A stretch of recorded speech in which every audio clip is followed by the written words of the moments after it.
Okay, I think that I have the signal from the moderators to start the session.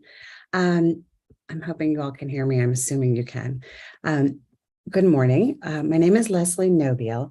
I am the Senior Director of Trust and Public Safety at ARIN. I'm very excited to be here today, particularly since today's focus area is cybersecurity, and that directly relates to my work at ARIN. I'm responsible for the engagement, support, and collaboration with law enforcement globally and other public safety organizations and security organizations. Additionally, I am the chair of the Names and Numbers Committee at the Messaging Malware Mobile Anti-Abuse Working Group, or MALG as it's typically known. So this is a really exciting day for me. On behalf of ARIN, I'd like to welcome all of you to the 5th Caribbean Internet Public Policy Forum. Sorry, I'm just readjusting here, excuse me. I'm really happy to be here along with my colleagues and co-hosts from the Caribbean Telecommunications Union and the Latin American and Caribbean Network Information Center, or LACNIC. ARIN has worked very closely with both of these organizations over the years, beginning back in the early 2000s when LACNIC was first established and when Bernadette Lewis was the Secretary General of the CTU. She was essentially our first contact at the CTU. ARIN was heavily involved in supporting the establishment of LACNIC back in 2001. LACNIC actually, ARIN actually managed the LACNIC area prior to the establishment of LACNIC. So we were very, very involved in getting them, spun up. Also around that time in the early 2000s, ARIN began having regular meetings with Bernadette Lewis. She was the Secretary General at the time, and we met with Bernadette and other members of the CTU to explore how ARIN could best support the Caribbean region. The obvious support we offered was supplying IP addresses and getting involved in public policy, but there was so much more to it. So we were meeting very regularly with Bernadette to get a better idea of how and what we could do to support the region.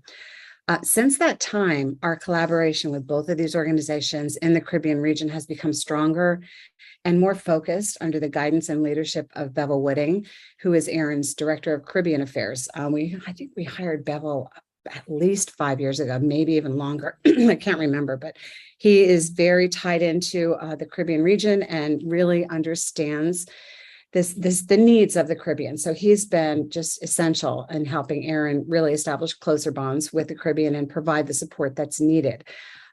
Today's agenda promises to be extremely interesting, particularly since the focus of today's meeting centers on the very important and highly visible topic area of internet security, and particularly cybersecurity, which is near and dear to everyone's heart. Everyone needs to be fully up to speed and prepared for what's next. So with that, I am going to turn the mic over to our next speaker, who is Kevon Swift with LACNIC. And I do thank you for your attention, and I hope you enjoy the meeting. Thanks so much.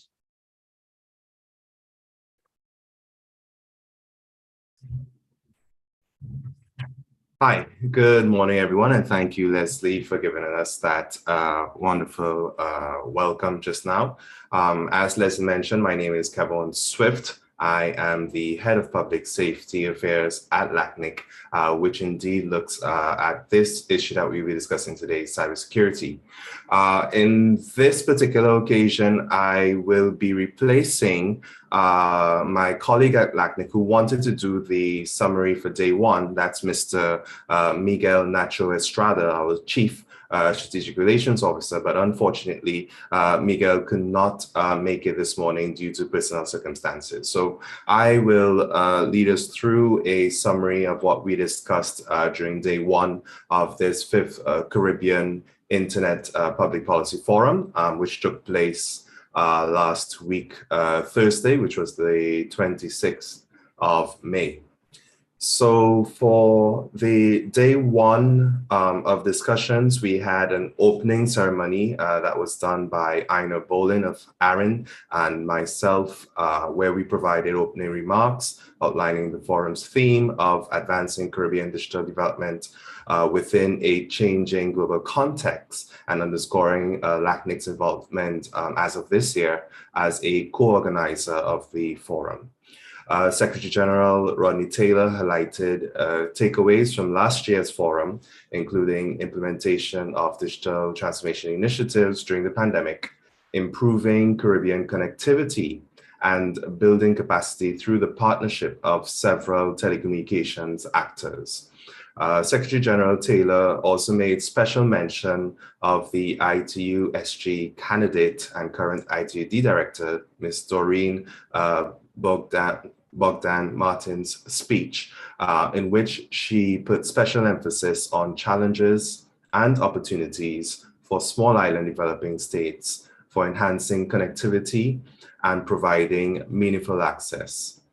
Secretary General Taylor also mentioned that the CTU will be conducting a special webinar on digital currencies, which is scheduled for tomorrow, June 3rd.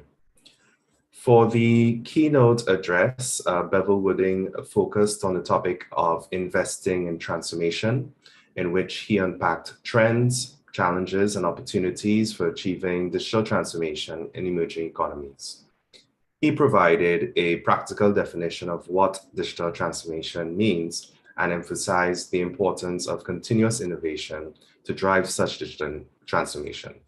He stated that Caribbean innovation mattered to ensure competitiveness, security, sustainability, and resilience of the region in the face of an evolving world that is replete with increasingly interconnected systems and even more vulnerabilities for smaller populations. Bevel demystified smallness. While smallness is a common characteristic of Caribbean economies, he demonstrated cases where Caribbean people were able to punch above their weight, meaning that they overcame inherent limitations to create innovations with global impact. He broke down the anatomy of innovation systems and provided insights for such systems, including the creation of cultures that cradle capacity, the need for policy context and policy creolization, the usefulness of innovation aids, and striking the balance between local innovation and global vision.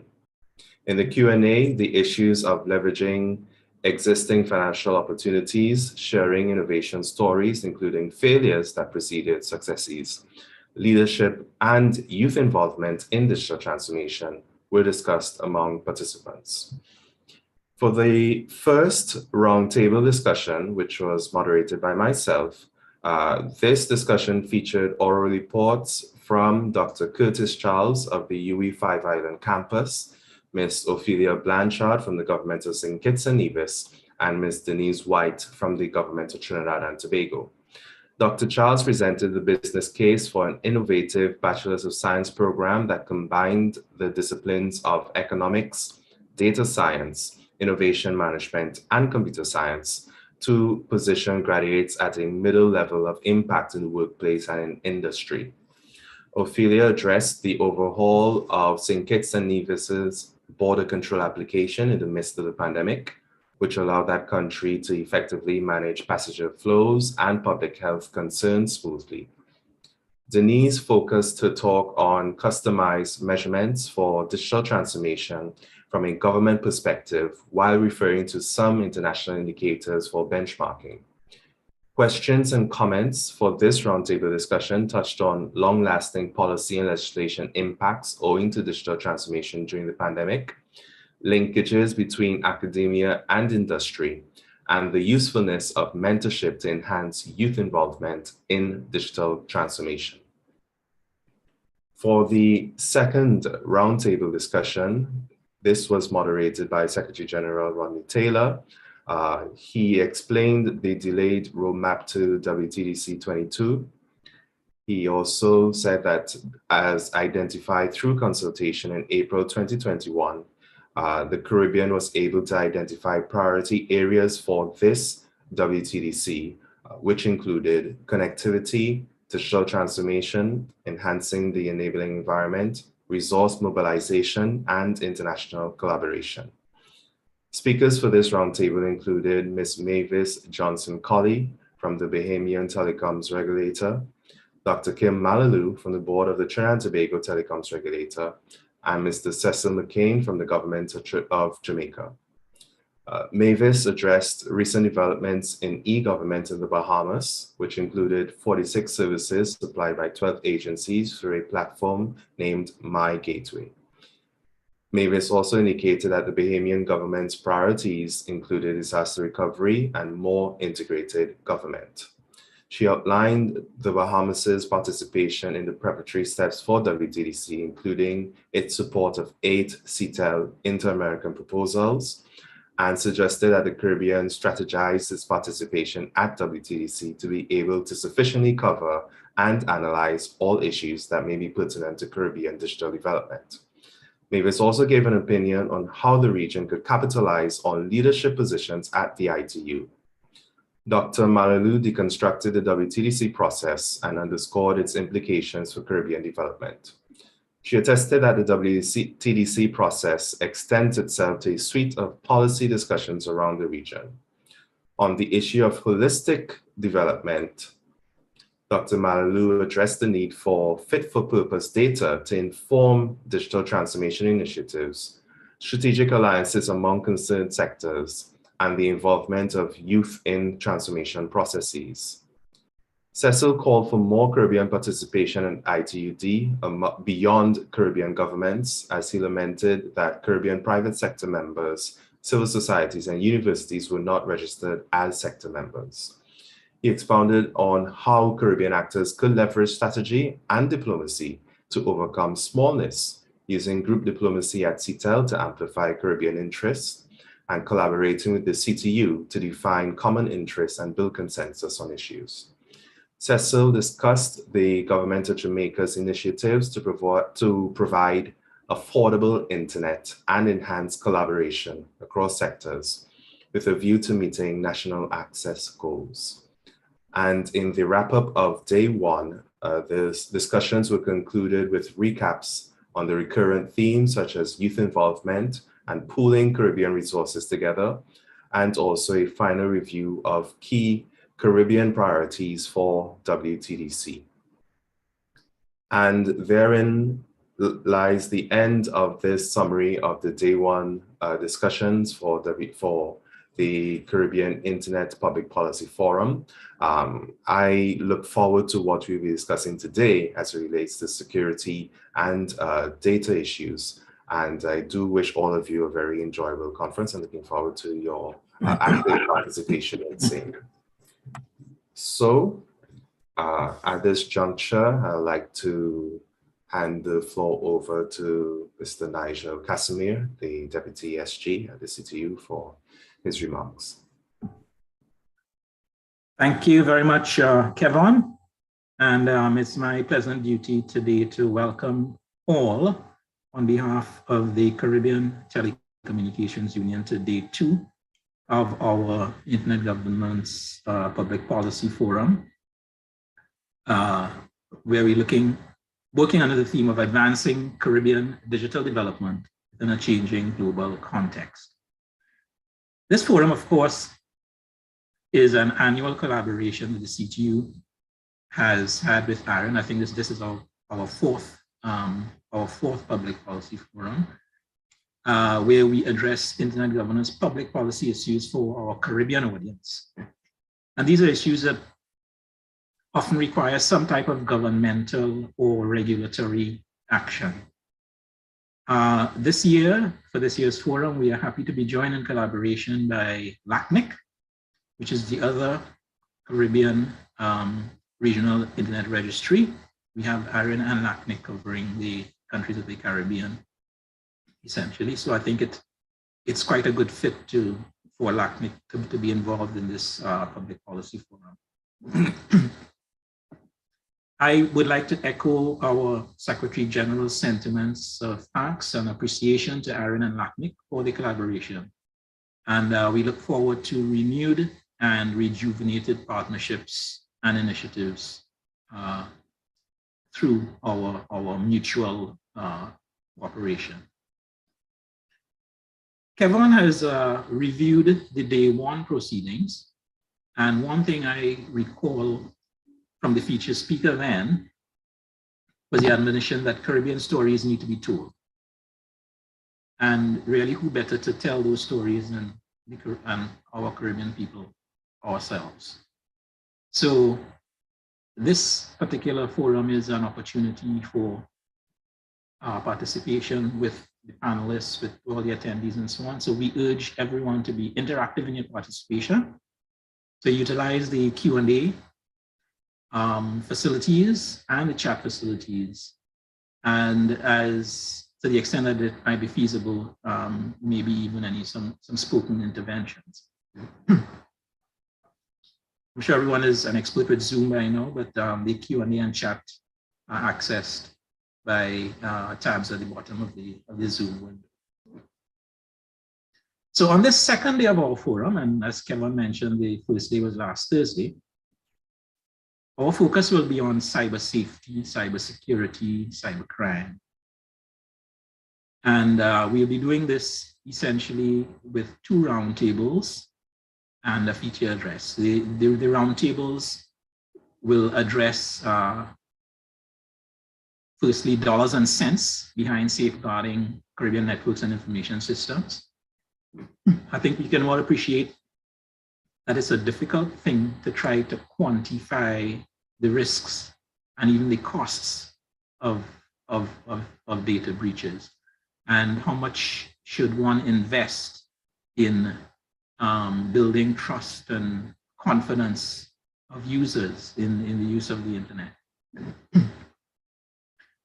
On this particular roundtable, we expect to have perspectives coming from the Internet Society, the Organization of American States agency called CICSE, which basically is looks at cybersecurity and what I guess terrorism reduction and so on, but basically misuse of the internet for nefarious purposes. And also we should be getting a perspective from the Ministry of National Security of the government of Trinidad and Tobago. The second roundtable would be looking at data governance. And this is where we'll be focusing on privacy and security, or maybe privacy versus security. To what extent can privacy be preserved while having sufficient security safeguards in place? And For that, we'll be hearing speakers from Trinidad and Tobago and Brazil. And well, actually, unfortunately, I think we do not have the UN speaker this morning. So we'll be hearing from speakers from Trinidad and Tobago and Brazil.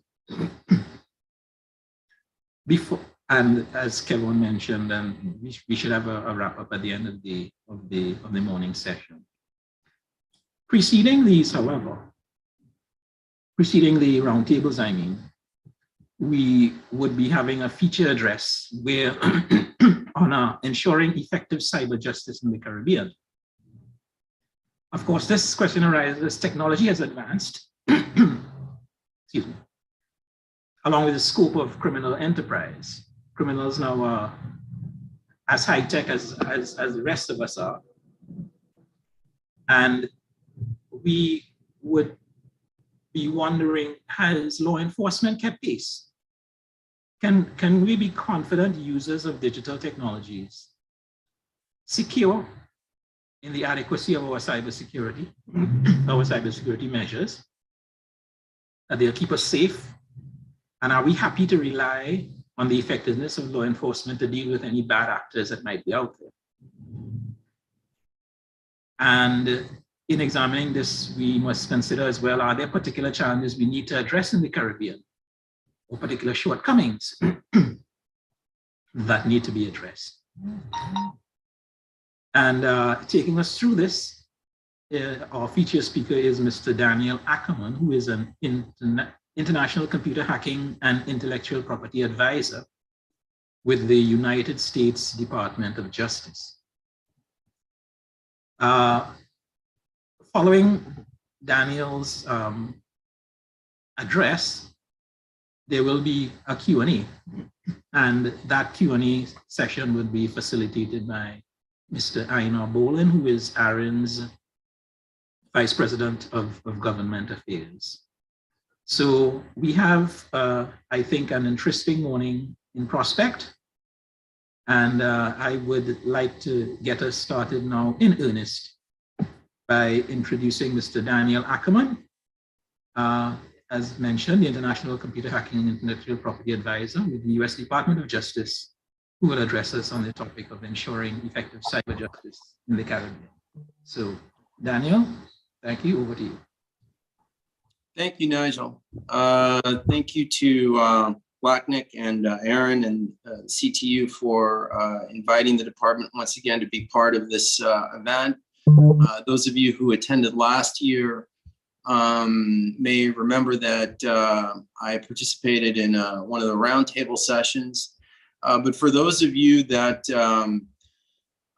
were not here, I should clarify that even though my title is that of advisor and I'm based at the US Embassy in Panama City, I'm not in fact diplomat. I'm a federal prosecutor, and I've been a federal prosecutor for more than 10 years, and I was a state prosecutor in California for several years before that. So the topics that I've been asked to address are going to come from that perspective. And I'm obviously going to share with you some thoughts based on the experience that I've had and that we've had in the US, and blending in some of the observations that I've formed over the years working in the hemisphere, because I work with and build capacity for law enforcement and judicial authorities throughout the Western Hemisphere. So even though I'm based here, I can and do work with authorities on different countries that are investigating some type of cyber crime, which you could understand basically is either a crime against a computer or, say, a crime against a person that isn't necessarily new, but is just being committed through new ways, through new technologies. And so they pose sometimes novel issues, though the crime itself is not necessarily new and it's not that difficult to understand. And then separately also on intellectual property crimes such as trademark infringement or copyright infringement, particularly as it involves the internet, theft of trade secrets. But obviously the focus of my comments now are going to be on that first bucket regarding cybercrime. And there are essentially three kind of takeaways that I want to leave you with, even though the specific topics for this keynote included cyber warfare or cyber terrorism. I'm essentially going to lump them in together with cybercrime because, from my standpoint, they're just certain fundamental things that need to be in place in order to have a cogent response to any of them.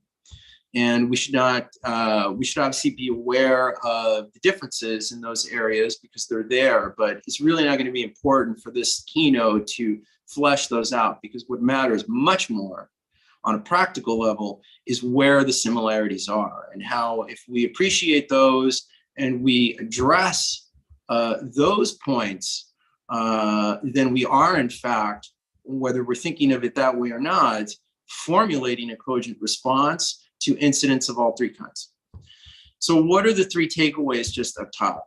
That any type of response for any country, and this includes the US, I'm not sort of directing this to any specific region of the hemisphere or any other hemisphere for that matter, you have to have a sound legal response, you have to have a sound capacity building response, and you have to have a sound industry response. And by industry, I'm not merely talking about private sector, but I'm also going to include critical infrastructure in here.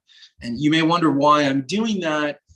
It's because, as we all know, there's critical infrastructure that is entirely publicly owned, and then there's critical infrastructure that is not entirely publicly owned. And even where it is publicly owned, that doesn't mean that the government is actually operating that critical infrastructure. It may grant a concession to a private party to actually operate that critical infrastructure. A perfect example here in Panama, where I live, would be a port, right?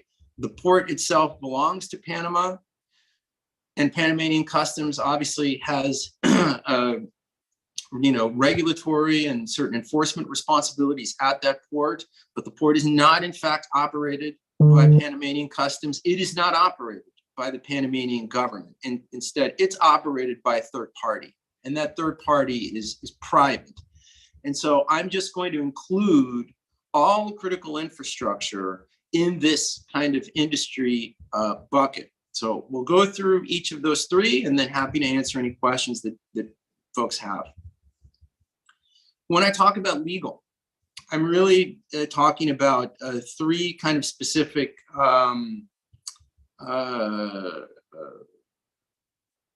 areas.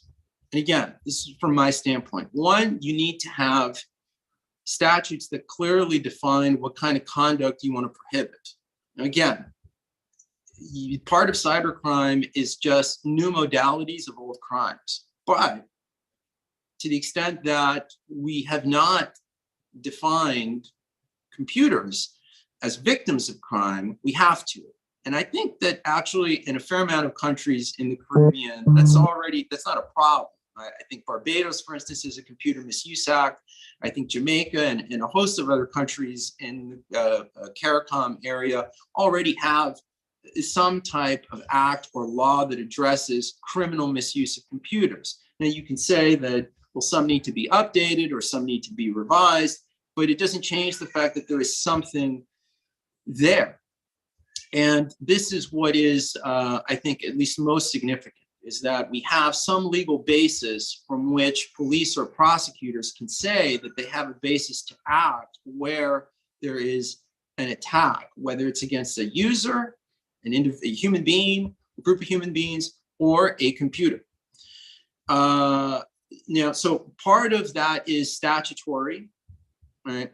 But then again, looking at it from the standpoint of a prosecutor, you ultimately want to be able to vindicate any investigation with a prosecution if the target's in your jurisdiction, which means that you also have to have the opportunity, the ability to preserve and acquire evidence of that crime, right? Some of which is going to be technical, and this will feed into the industry discussion that I'm going to touch on again in a minute.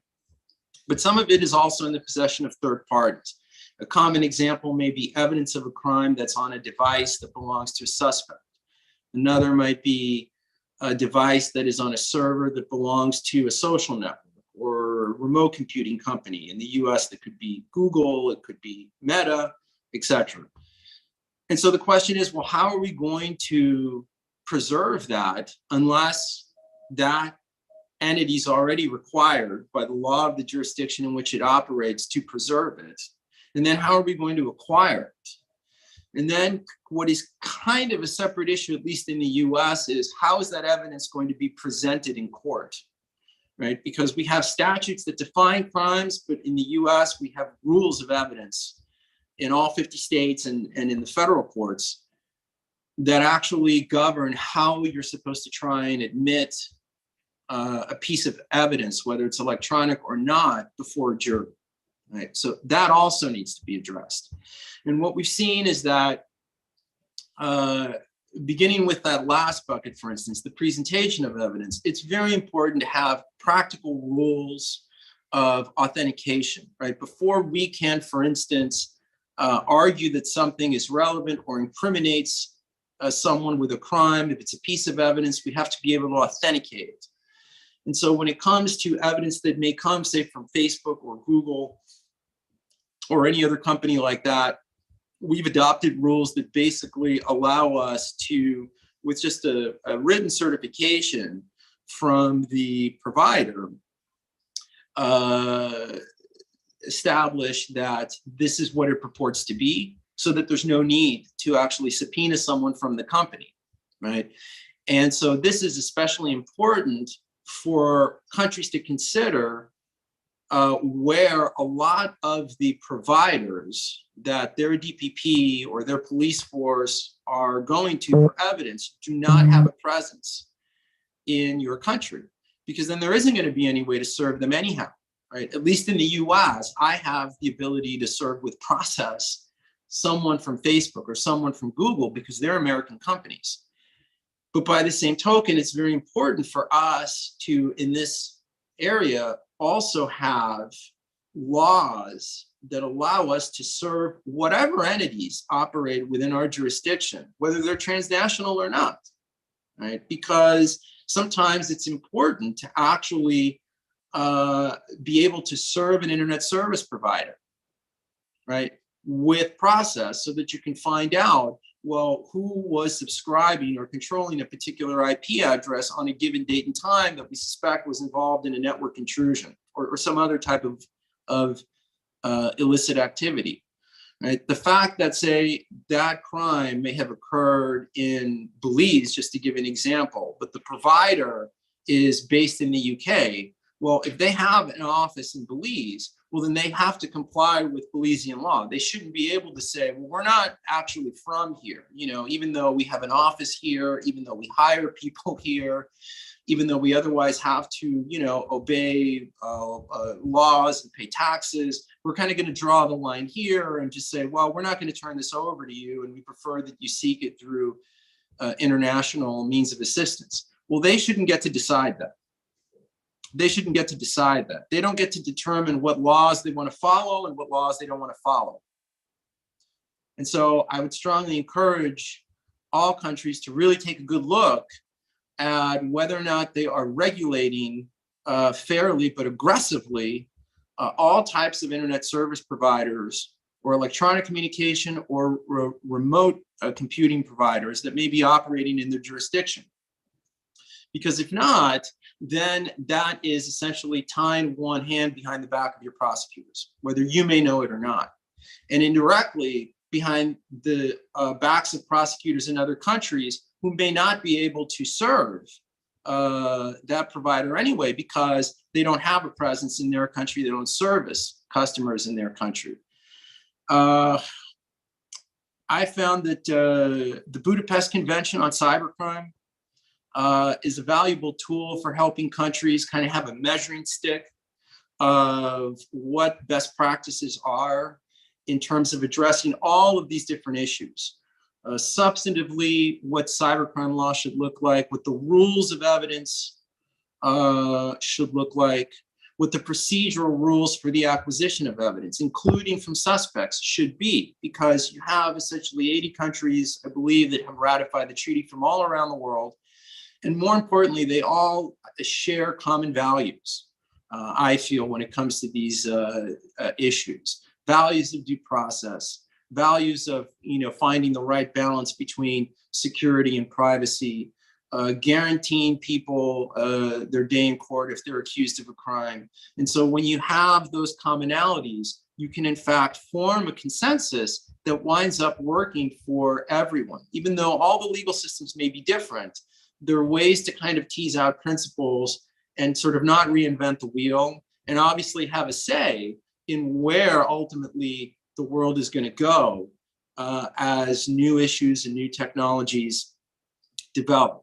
So we have always encouraged, and I know some of our foreign partners, Council of Europe, for instance, have been very energetic about raising awareness of the convention as a tool for countries that feel they're a little bit behind on where they should be on this front, getting caught up to speed.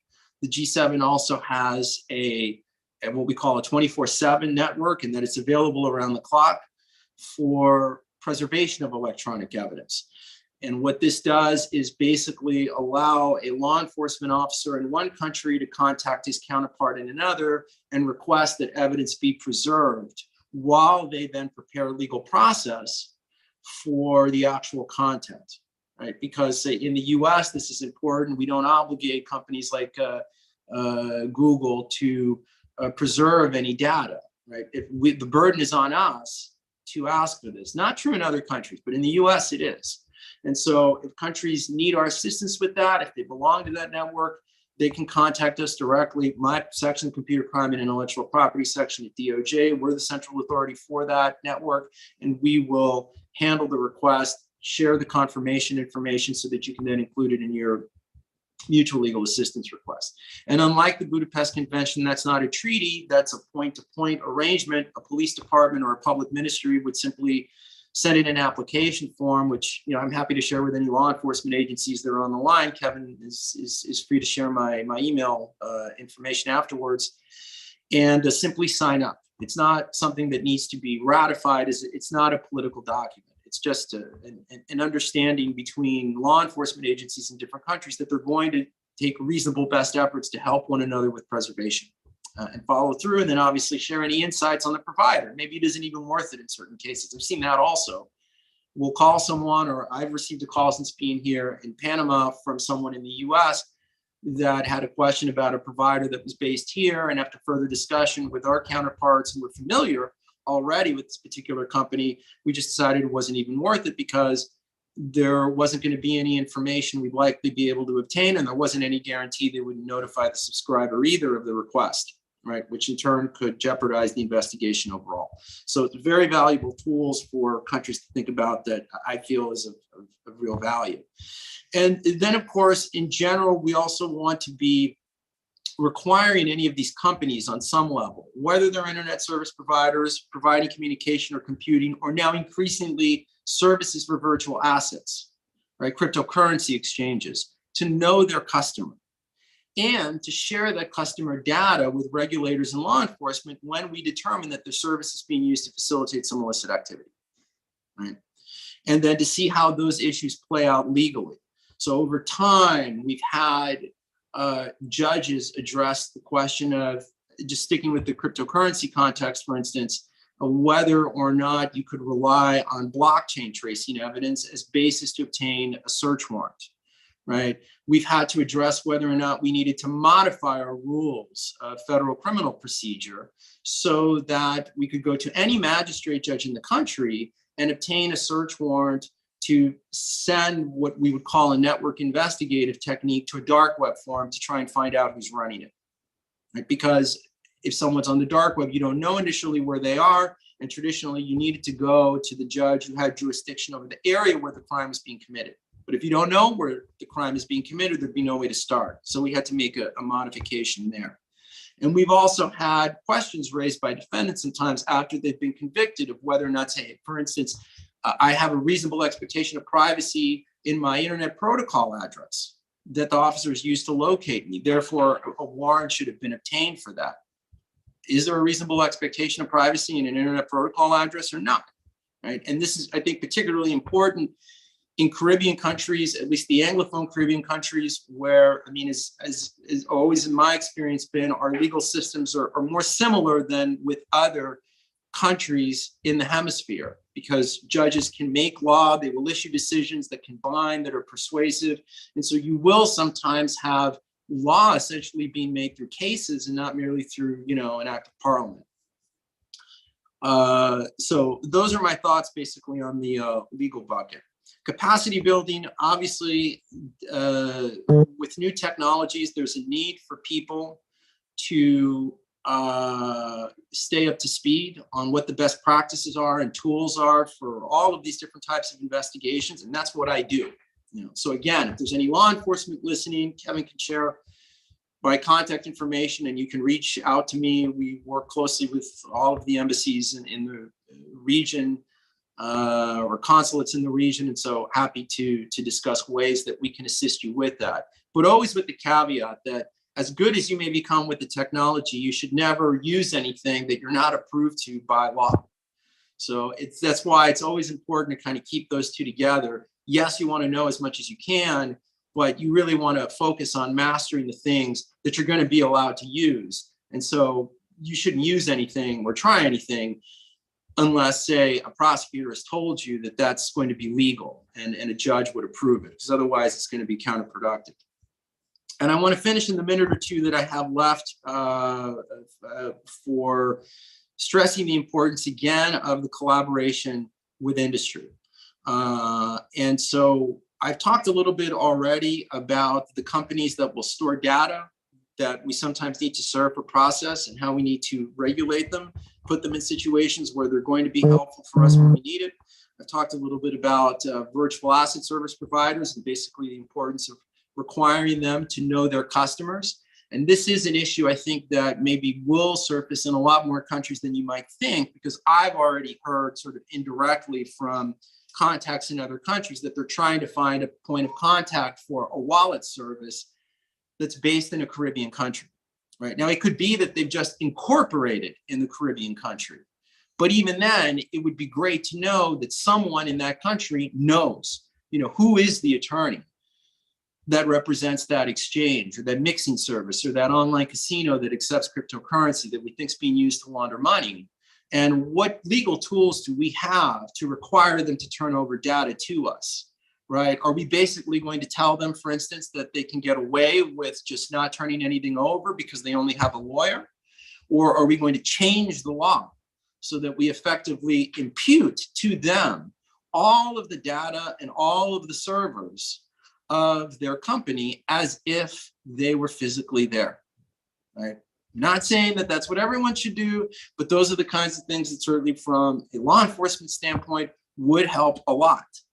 And so I would encourage DPPs and ministries of justice to really push the envelope maybe to force those discussions because, there sometimes can be a trade-off between trying to make a country inviting for people to come and incorporate or to do business, but then at the same time, not really obligate them to make sure that the business they're running is clean, right? We don't want that either.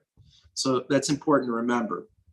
And then lastly, I want to finish by telling you about a program that we just wrapped up here for Panamanian law enforcement, along with some of our colleagues at Homeland Security Investigations on first response to network intrusions. Because this is kind of a unique category. Until now, I've just been talking about companies as entities that will have some type of information that we need, and what are the tools and things that we need to do jurisdictionally and internationally to get the evidence from them that is relevant. And then obviously just separately about how we're going to present it in court. Here we're talking about companies as victims. And again, I'm going to include critical infrastructure and government ministries, although that may be slightly different. But I'm going to lump all of them in here just for purposes of making this point. nobody wants to admit that they've been hacked. Nobody wants to admit that they've suffered a data breach, right? Because oftentimes they're going to be embarrassed and they're afraid that they may lose their jobs, right? So this puts us in a law enforcement standpoint already in kind of a difficult position. If we want to assist someone, if we feel it's our responsibility to assist someone with a hacking incident, we have to make them feel comfortable calling us. And that will require outreach, which is not something in this context that maybe law enforcement typically does, right? People are victims of crime, they'll come to us. We don't need to find them. This is different. This is different. Law enforcement has to do outreach. They have to learn how to do outreach. And they may very well require political assistance on this because, as I said, some critical infrastructure is in fact a mix of public and private, right? And not only in terms of operation, but let's say you may have a variety of different private cybersecurity vendors that are providing services of one kind or another for this ministry or that ministry or this agency or this part of critical infrastructure, whereas someone else is servicing this different part of critical infrastructure. So that you wind up with a quilt work of different entities that are all responsible for securing data in a system, but there's no evidence that they're talking to one another. There's no evidence that they're coordinating with one another. And there's no evidence necessarily that they're responsible to any one entity in government who can then obligate them to share information in a timely fashion in the event of a breach. So that requires a tremendous amount of support that in a lot of countries may have to come from the very top. You may need an act of parliament. You may need a presidential or prime ministerial decree that says agency X is going to be responsible for responding to any attack against critical infrastructure as defined in this order or as defined in this act. In the US, we just did this a few months ago. We passed a law regarding cybersecurity that literally codified about 17 or 18 different categories of what we called critical infrastructure. And again, some of it public, some of it private. The bottom line is, if you are on that list and you suffer a major cyber incident, which is also defined in the statute, you need to report that to our Cybersecurity and Infrastructure Agency, which is a component of the Department of Homeland Security, within a day. You're obligated to report it. And then they, in turn, are supposed to notify law enforcement, right? So that there's someone who's looking out for our equities, the law enforcement equities in these situations, right? Because these things are crimes. They may be incidents, of course, they have to be mitigated, but deterrence has to be a part of the long-term solution. It can't all be about mitigation, but that's not an easy message for law enforcement to sell on its own to a business, for instance, right? Because they may say, well, what's the likelihood that anything is going to be resolved anytime soon? How's that going to help me get back online? How's that going to help me respond to my customers? Right, so we have to figure out where, in fact, governments need to send a message that you need to care about it because we're telling you to care about it. And we will make you care about it because in the long run, it's going to make all of us safer and you as well. If you don't have any component of deterrence, then these attackers are going to know it and they'll just keep coming right back. And they will see how you're mitigating. And next time, they will have some new workaround that you won't be prepared for. So do you want to keep playing, what we would call a game of whack-a-mole, or do you want to try and do something about it and catch the people who are responsible, especially if it turns out that they're in your own jurisdiction? Because with some critical infrastructure, it may very well be that the attackers are domestic, and it would be a shame to miss out on holding those people accountable simply because nobody knew who to call, nobody knew who was responsible, people were not sharing information, and we want to be prepared to avoid those types of things from happening. But it will require a lot more coordination and work overall between industry and government than is necessary to address some of the other points that I raised during the keynote. So I'm sorry I've gone over a little bit, but I want to thank you all again for the time and the invitation this morning. Nigel. Thank you. Actually, the Q&A moderation will be done by Ms. Leslie Nobile of ARIN. And so I'll hand over to Leslie to interact. Leslie? Great. Thanks, Nigel.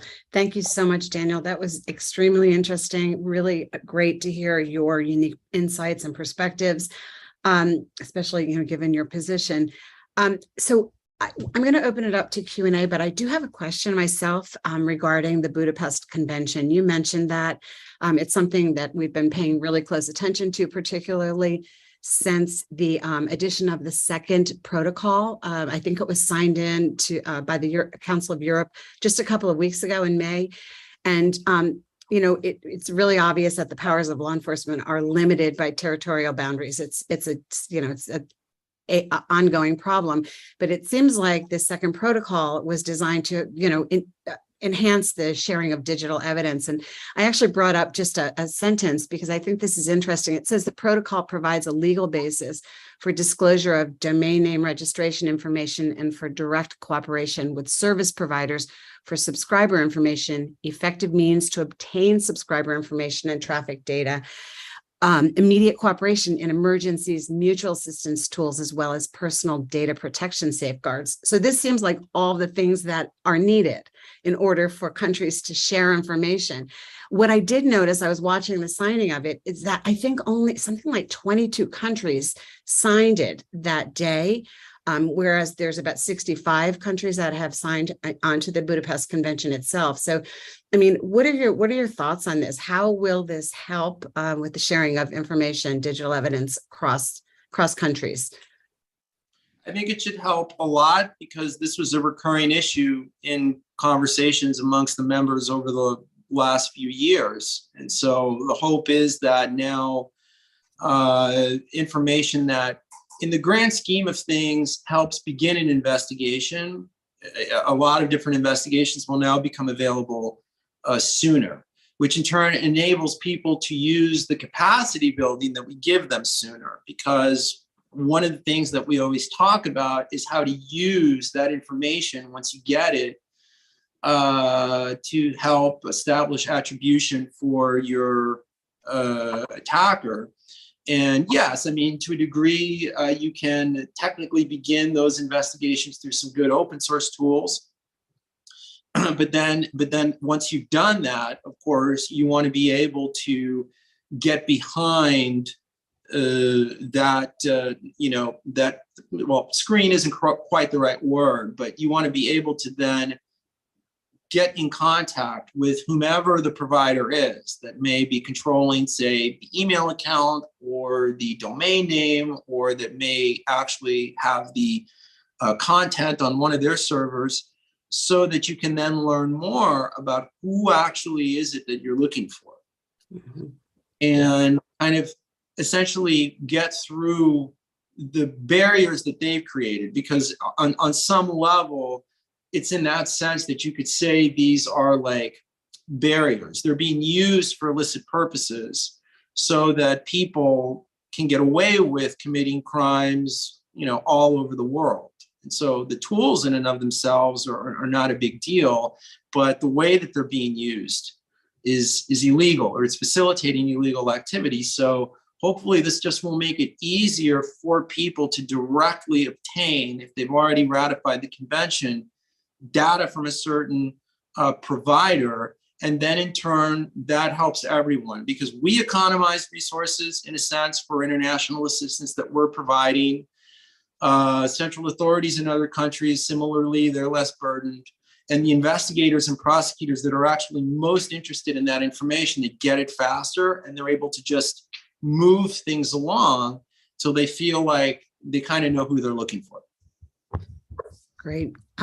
Just a quick follow on. So would this preclude a country from using the MLAT process if they are signed into this? Okay, so that's still going to be required. Okay, because it does take a long time. I think that most countries that have ratified the treaty do view it as a mechanism through which you can formally request assistance. So if you didn't have, say, an MLAT, or and by that it could be either a bilateral or some multilateral treaty with which all the signatories agree to send each other evidence formally, the convention could serve that purpose. But it's always, I think, important to remember that people need to kind of confirm with their central authorities whether or not they even need to do that, where the information is merely going to be used for investigative purposes.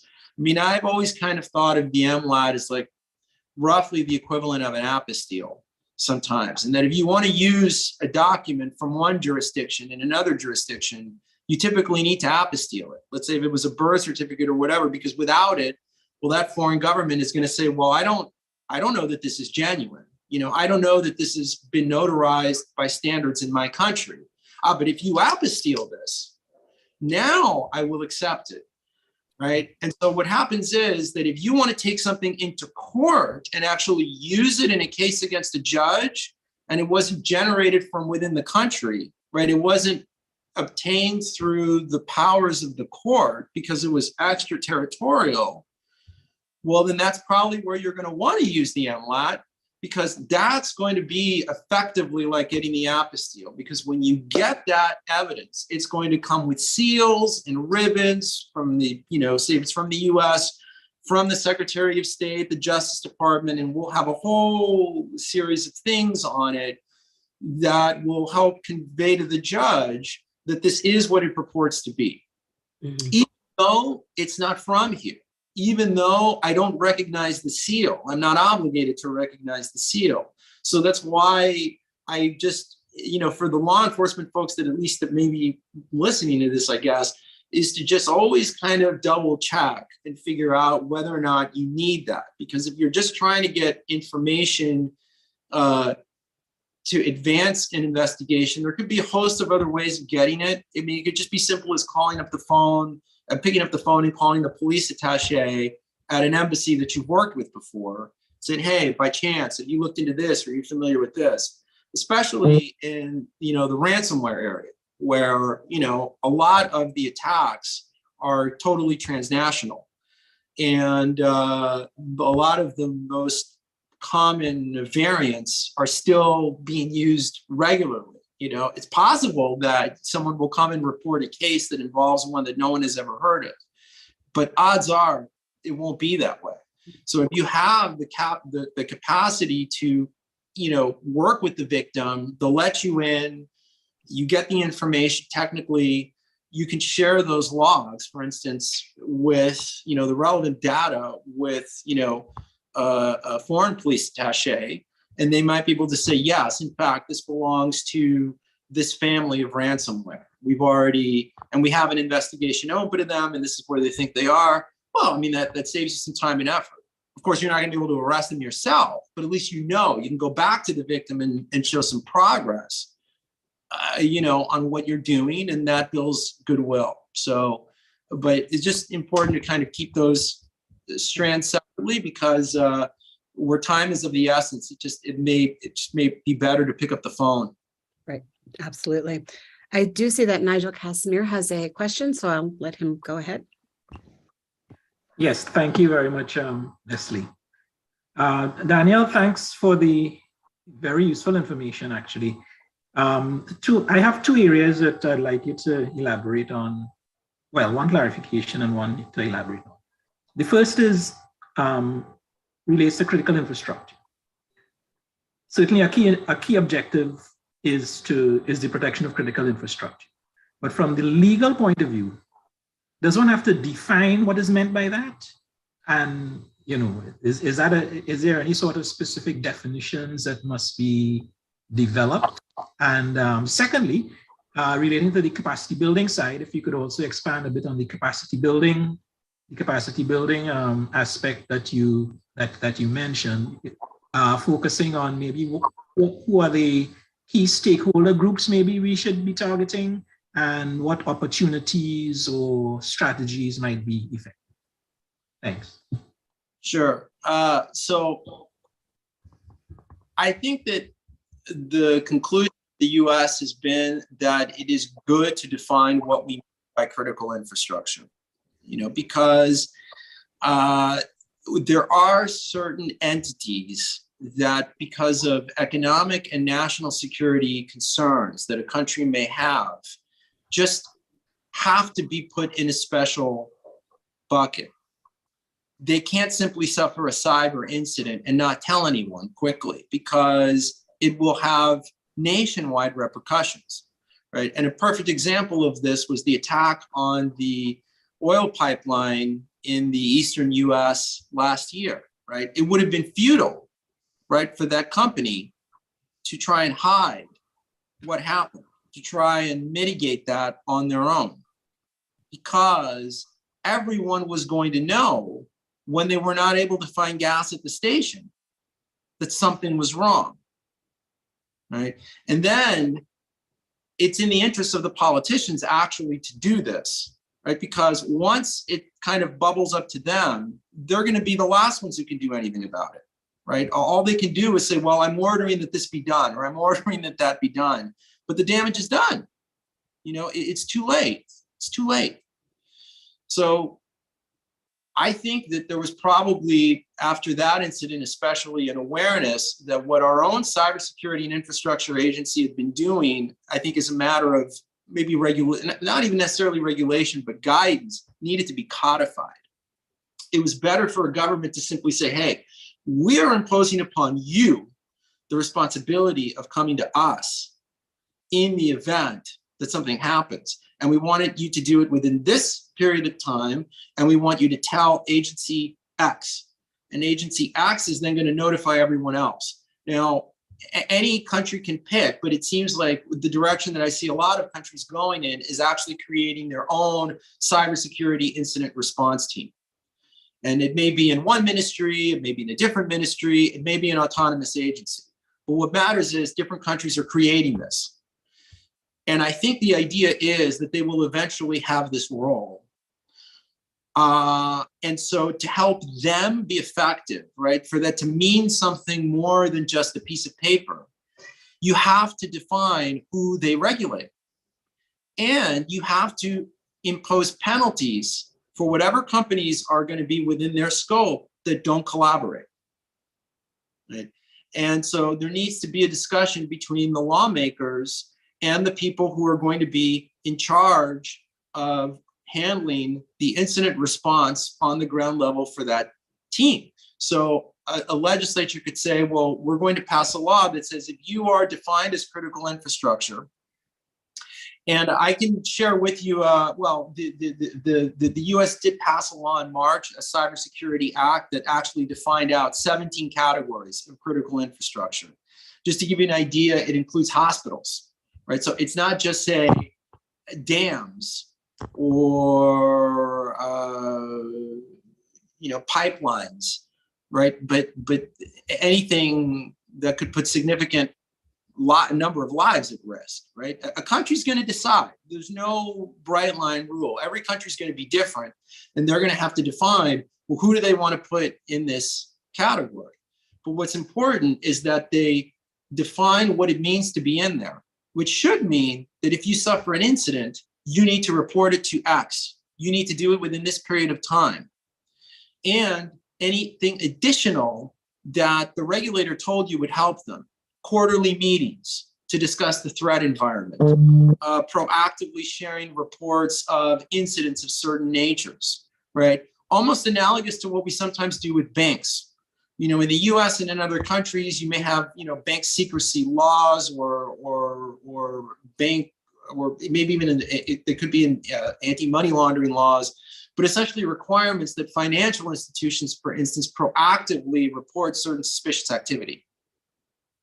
Maybe incorporate something similar for the critical infrastructure that you wouldn't necessarily for just a regular business, right? And say, hey, you need to come and tell us because our CSIRT would like to have a heads up that you've seen an unusual increase in suspicious traffic so that we can get in ahead of time.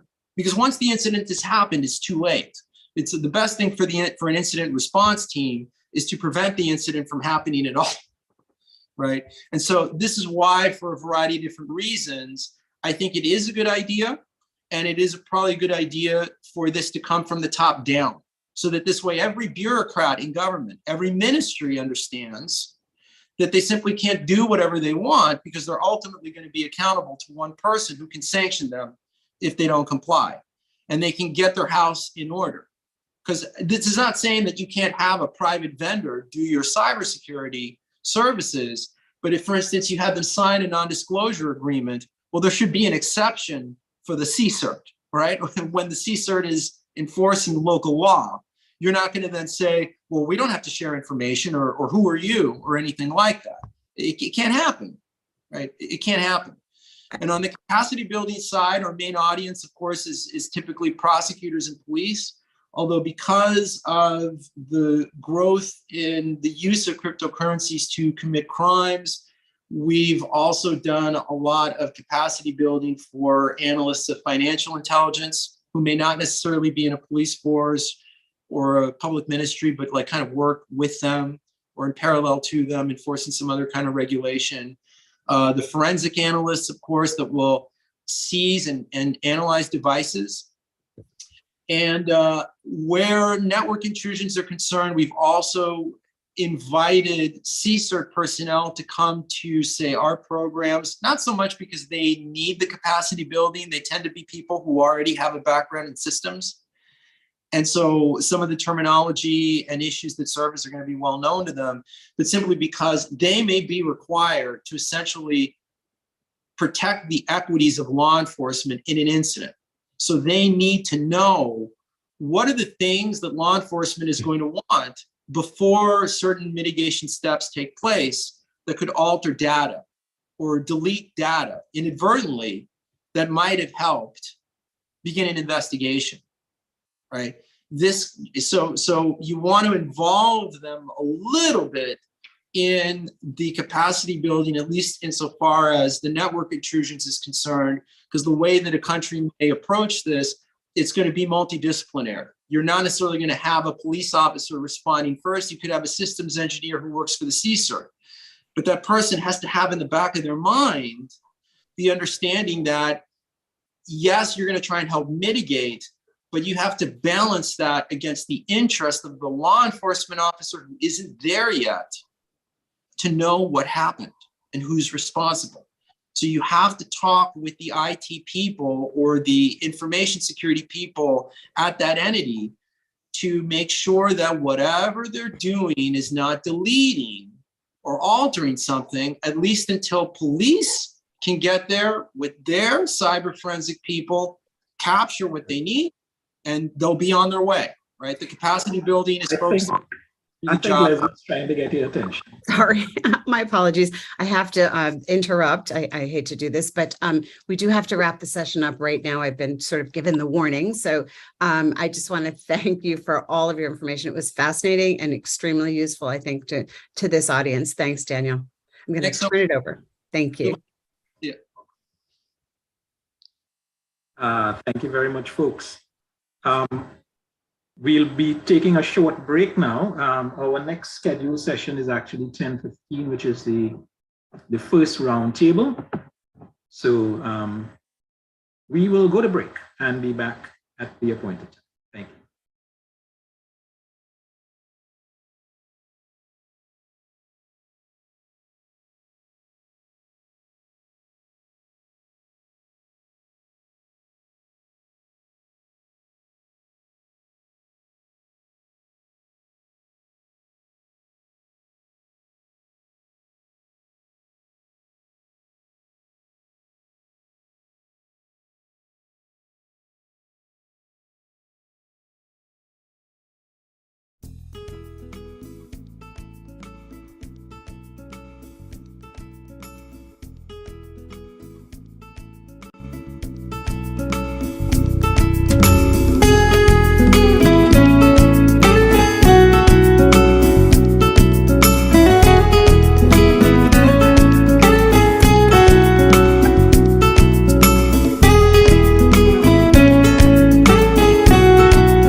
Yes, hello again.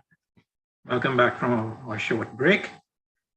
And I hope you're ready for our next panel, which would be our roundtable discussion number 3 on the dollars and cents behind safeguarding Caribbean networks and information systems. I'll be the moderator for this panel. I'm Nigel Castamere. I'm Deputy Secretary General and Head of Regional Policy Development for the CTU. And joining me, I would have 3, well, I guess informed speakers. The first of which is Mr. Shernan Osepa. He is the ISOC's Internet Society's Director for Caribbean Affairs. And joining him as well on the panel would be Ms. Kerry Ann Barrett, who is one of the specialists at the SICTE group of the OAS. I'll let her talk a little bit about what they do as well. And thirdly, Mr. Sean Fouché of the Ministry of National Security with the government of the Republic of Trinidad and Tobago. And we'll be exploring this issue of dollars and cents. We'll be looking at the scope of work associated with protecting and safeguarding Caribbean networks and systems. We look at what's at stake, and we'll also look at some of the strategic responses that you would have been seeing. To get us started, it will be Mr. Shernan Osepa of the Internet Society. He would describe for us what is the evolving cyber threat landscape. I mentioned a little earlier that definitely technology has advanced, and the skills of the criminal element has also advanced along with it. So the law enforcement response must be effective. So I'll invite Shernan now to take the floor and make his presentation about the evolving cyber threat landscape. Shernan, over to you. Yes, thank you very much, Nigel. Let me share my screen and we can start.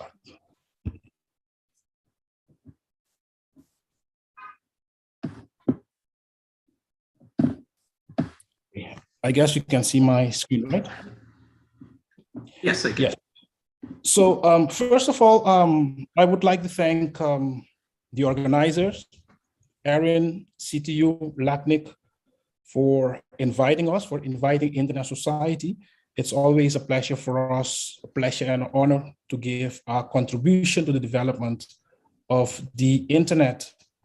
So basically, based on what you said, Nigel, I would like to focus also a bit on what Internet Society is doing in this regard. So I'll be highlighting, let's say, very high level, what we see in the Caribbean, but of course, working for the Internet Society, I would like to also give a contribution how ISOC is can contribute in order for us to have a much safer, let's say, Internet environment, not only in the Caribbean, but in the whole world.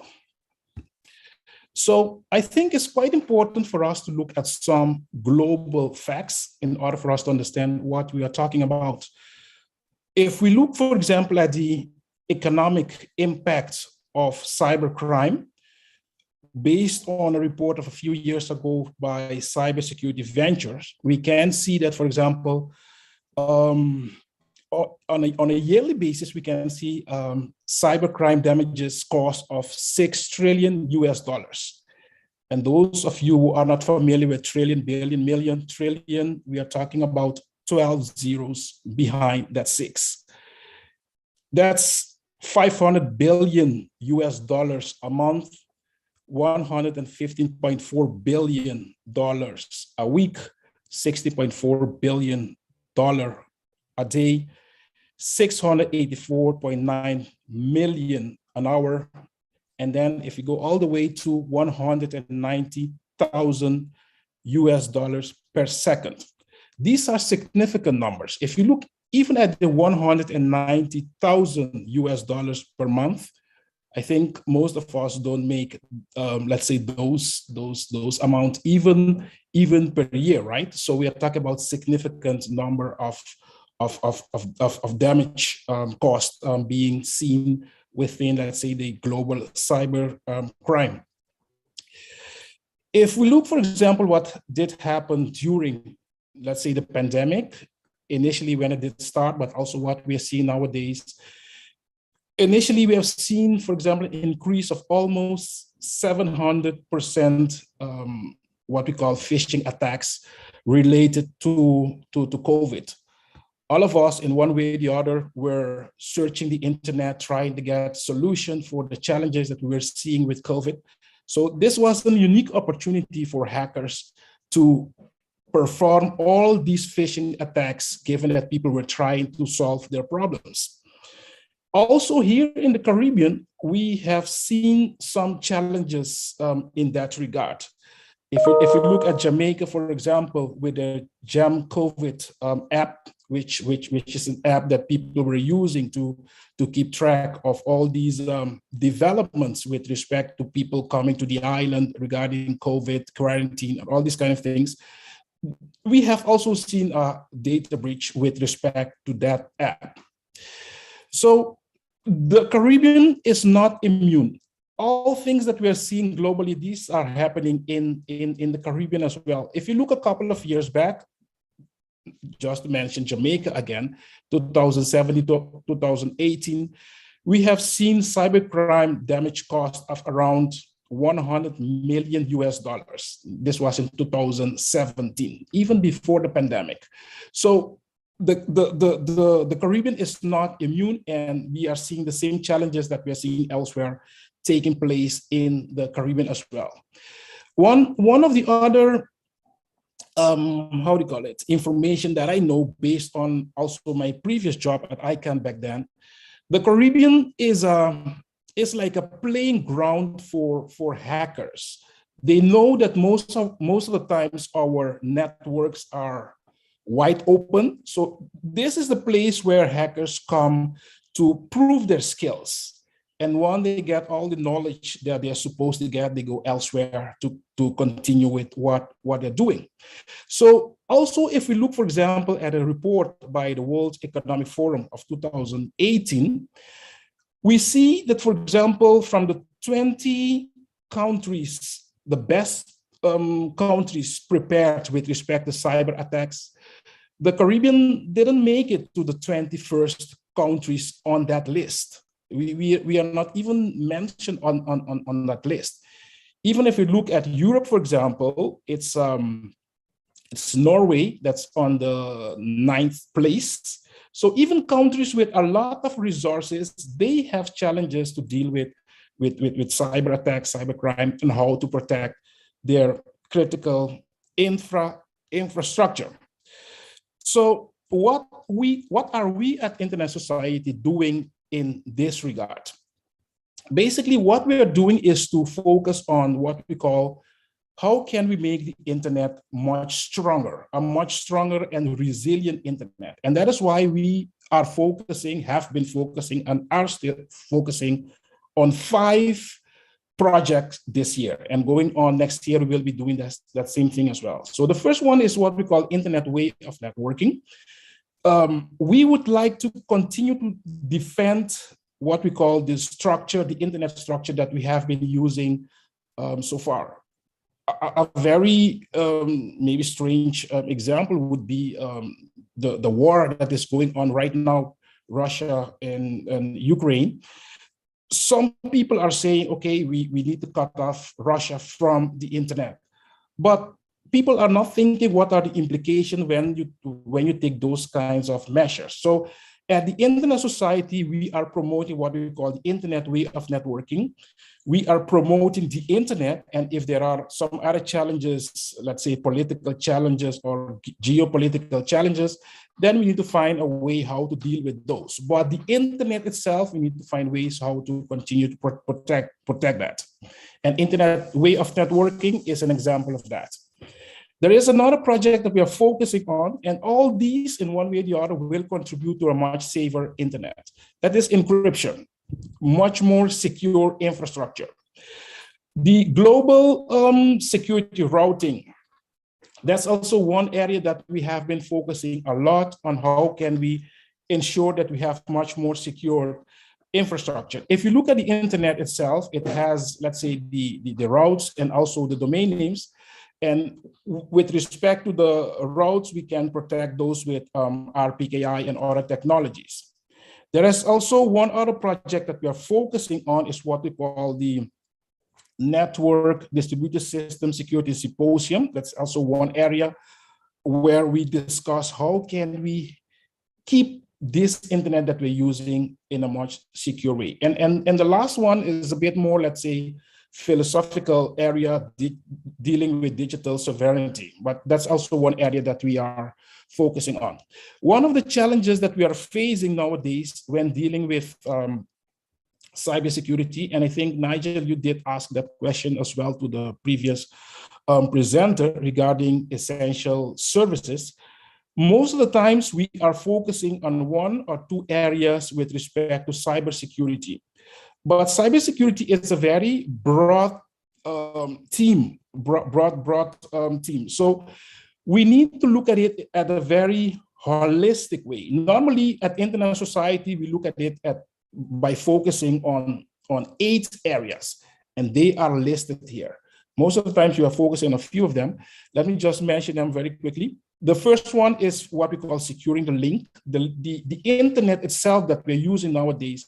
If you look how it was developed with TCP protocol and all the way how you transport data from one infrastructure to the other, there is a thing called the link that we're using. So we need to find ways how to protect that.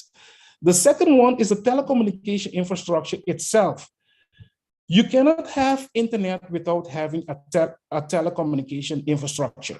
And us here from the Caribbean, sometimes it causes me, let's say, pain as a telecom guy when you look at the kind of infrastructures that we are building nowadays. We are just asking for trouble. It's very easy to commit, let's say, sabotage to these networks because they are above the ground and they are, the way how they are constructed, you're just asking for trouble. But okay, let me not focus much on that right now. We also have the internet itself. When we talk about securing the internet, I'm not talking about securing Facebook, Google, Twitter, and these applications. We are talking about securing the domain name system and also the routing and the names. So that's something different. And then of course you have the computers, tablets, smart devices that we have. And on top of these devices, then we have all these applications that we're using, the data that we're using, the identity and essential services is one area that we need to define that through what we call national cybersecurity strategy. So each country in one way or the other should have its own national cybersecurity strategy. And then based on that, you can define what are the essential services to you. For example, if you are in an environment where financial sector is important, then financial services will become an essential service to you. If you are in an environment where oil, gas, those kind of resources are important to you, then those will become essential services to you. So again, at Internet Society, what we are doing is to look at the holistic way of cybersecurity and not only, let's say, focusing on one or two areas. And that is why we are working with all policymakers, governments, and others to make sure that we have these services in place. Going back to your very first question, Nigel, with respect to the breaches that we are seeing in our region, we are almost seeing on a daily basis all kinds of new developments and taking place. Remember, these hackers, crackers, whatever you may call them, they are very, very knowledgeable. Sometimes, even can say most of the times, they have very high level, let's say, education, PhDs, master in computer science. So it's a real challenge how to keep up with all what they are doing. But in one way or the other, I believe if we adhere to these 8 areas, and then in one way or the other, at least we have that under control. I was asked to show only 4 slides, so I will keep it for now to here.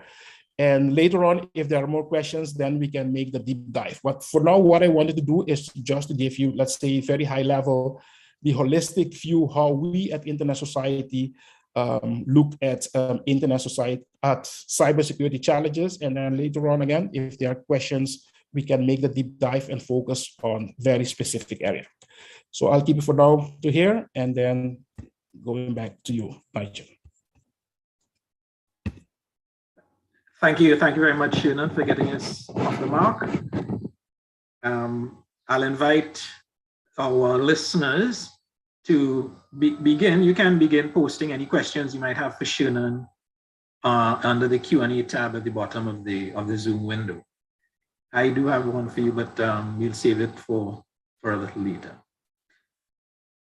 We'll go on to hear from our second panelist now, who is Ms. Kerry-Ann Barrett of the OAS's CICTE group.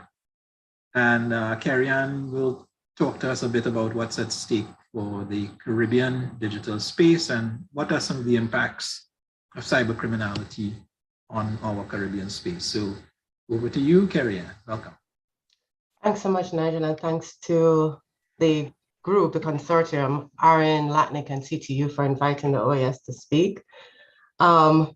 I feel bad, Sheridan. I'll be using a little bit more than 4 slides, but it's pretty much not a lot of content on the slides, so that I'm hoping that's a good thing. The context I'd want to speak to us from today is recognizing, as we're trying to unravel, is the fact that in the Caribbean, we are investing a lot right now in a lot of digital technologies. CARICOM, with some foresight a few years ago, had come up with the digital ICT space. And I think spilling out of that, we can see evidence of several projects that have been coming out in the region. We have the World Bank Caribbean Digital Transformation Project, which is benefiting St. Lucia, Grenada, St. Vincent and the Grenadines, and St. Kitts. We have the Costa Rican World Bank project. IDB is doing some stuff in Colombia, also in the Bahamas and Barbados.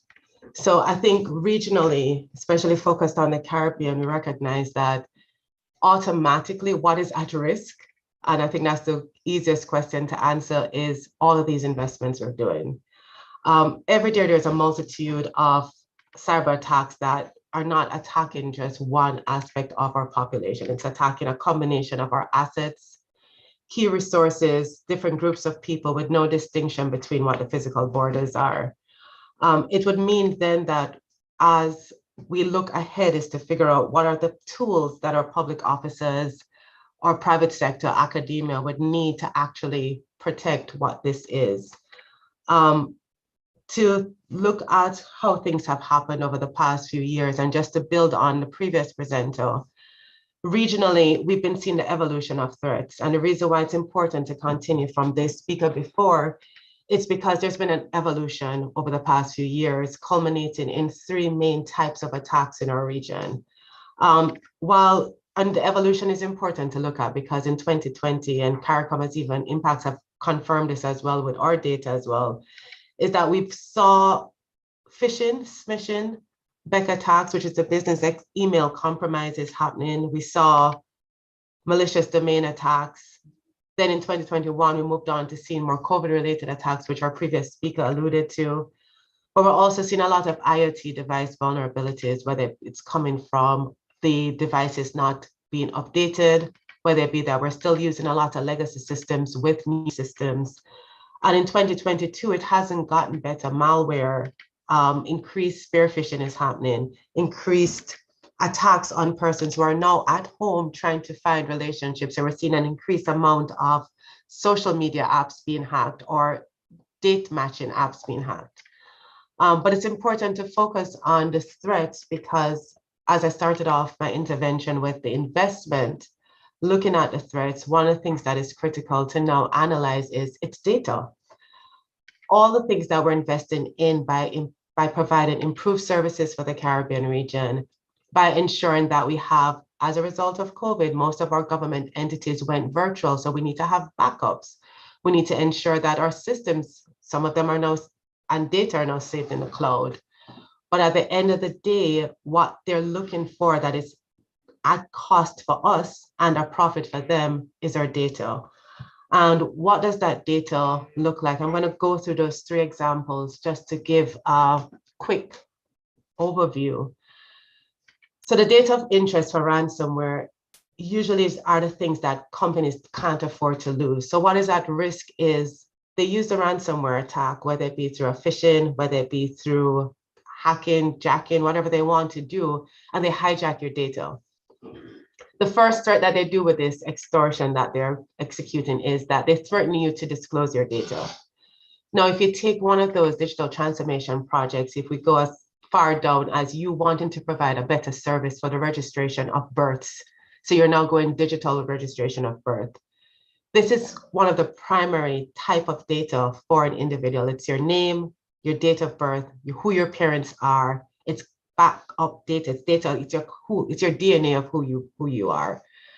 Now, if it is that an entity would not want that data to be disclosed, whether for reputational harm or because it's just privacy and there's data protection legislation in the country, there's a cost to the entity if this data is leaked.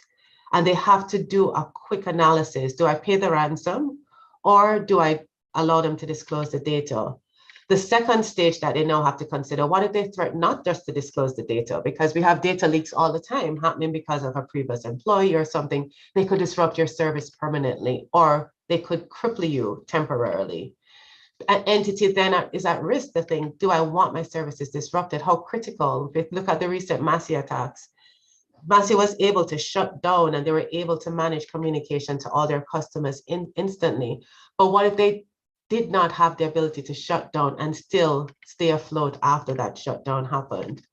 Another thing that they would say is that, I'll tell your customers. They'll threaten you and they'll say to you, okay, if you won't give me the info, let your customers know that you're not as secure as you say you are and that I have their data, and have them pressure you to pay the ransom to ensure their data is secure. The other factor I would want to examine really quickly is another area that's data of interest is what we call the remote desk protocol hacks. 50% of the ransomware attacks we're seeing now are coming through this. And building on our previous speaker, COVID forced many of us to go online without any secure data happening or secure protocols being put in place, either on our home laptops or home networks or those that are at work. And the remote desktop compromises have been happening more often than not, where they're actually hacking into the systems through the remote connections that we have. Now, what we recognize is that with access with the remote connection, they're able to go into your company's networks through your machine almost directly. And with that, companies and individuals and their personal data is at risk. Another quick one in terms of data is email compromises. We've seen from one of our sources, CSIRT's America's Network, which is a network managed by the OAS SIGTE. It's a network of CERTs throughout the region. We do have some Caribbean CERTs a part of it. For example, Trinidad and Tobago, Guyana, Barbados, Jamaica are all part of the network. And we collate third-party data from many of our threat intelligence sources, and we give this to our member states for free. One of the things that we've observed is that we've been seeing almost 31% of the email compromises are related to government emails. We've been seeing on average almost 943 government emails being hijacked or compromised in some way or the other. And sometimes it's simple protocols, even with how we create our password, as simple as that, in terms of us still clicking on emails when they come in. Many of our member states, we've been encouraging them to start thinking about ways to do cybersecurity quick courses to ensure that as they digitize, as they offer services online, that their employees feel more equipped to keep themselves secure. No matter what you do in terms of your firewall and all the fancy technologies that you can invest in, the number one threat that you can't invest against without constantly bombarding them with training is the person behind the keyboard, because they're already inside your firewall, they're not outside your firewall. And another thing that we've been seeing is two-factor authentication, double factor, forgive me for the Spanish that's still there. The use of the two-factor authentication, we're seeing that it actually helps to reduce the attacks. Persons who've actually implemented that, for example, on Twitter, it causes a reduction in the threat of ransomware, but it's still data that they'll be going after. So one of the things that we have been encouraging persons to do in terms of what is at risk, your data, is to make sure that they actually put this on, actually activate two-factor and actually go ahead even with their emails, or if it is with some of their password backups and where they keep or store their passwords, to ensure that this is actually activated. Nigel, I want to stop at that. I think what I would want to conclude on is just to think about when we have the conversation later today about what is at risk. I think I just wanted to just re-emphasize the main message is the Caribbean, we have to digitize, we have to compete, we have to be part of this global digital ecosystem that happens to survive. But in us doing that, we have to take into account that security by design is one of the things that we have to think at the beginning, the baseline. If we're going to be doing requests for proposals, if we're going to be doing contracts, ensure that security protocols are a part of what you ask the vendor to do. What is at risk? And that's the message I think that I would want to say is our data, our citizens' data, and that is what we need to work towards protecting. Thank you. Thank you. Thank you very much, Carrie Ann, for that. I think it's clear, indeed, the value of data in today's world, and it wasn't something that was really very obvious before everything went online and became kind of instantly accessible. But we will get to the general discussion in a short while. And I would now like to invite our third speaker on this area, who is Mr. Sean Fouché, who is the IT manager at the Ministry of National Security in the government of Trinidad and Tobago. And Sean is going to talk to us about some of the strategic responses to cyber criminality and what might be some of the useful or good practices that could be recommended. So Sean, I would invite you now to take over. Hi, good morning all. And let me first say that it is my pleasure to be working again with the CTU and some of the other colleagues on this. I would have worked a lot with some of you when I was at one of my former jobs at CARICOM Impacts. And it is so interesting that I smile as Carrie Ann ended, because she ended by saying, what is at risk? And it's so interesting that we work with people for so long and we end up in that same mind space, because I actually have on my notes to start with, what is at risk? You know, we have to ask ourselves, as we start thinking in terms of cyber criminality, I've been asked to speak about approaching some best practices, standards, and innovation. And the question is, where do we start? Yes, from a national perspective, we talk about having national strategies in terms of how you're going to deal with cyber, how you're going to deal with cyber crime, cyber security, that kind of thing. But what I want to do is just to quickly align what we do to our everyday life. Crime and criminality is around us in every sphere. And actually, a recent report actually identified Trinidad and Tobago as number 6 in the world in terms of crime. So the question is, how do we protect ourselves? And I think in each of us in our daily lives, the first thing is that we don't want to be a victim of crime.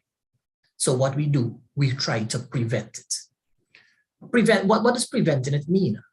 Preventing it mean being more aware of our own environment, being more aware of the threats that are around us, and putting mechanisms in place.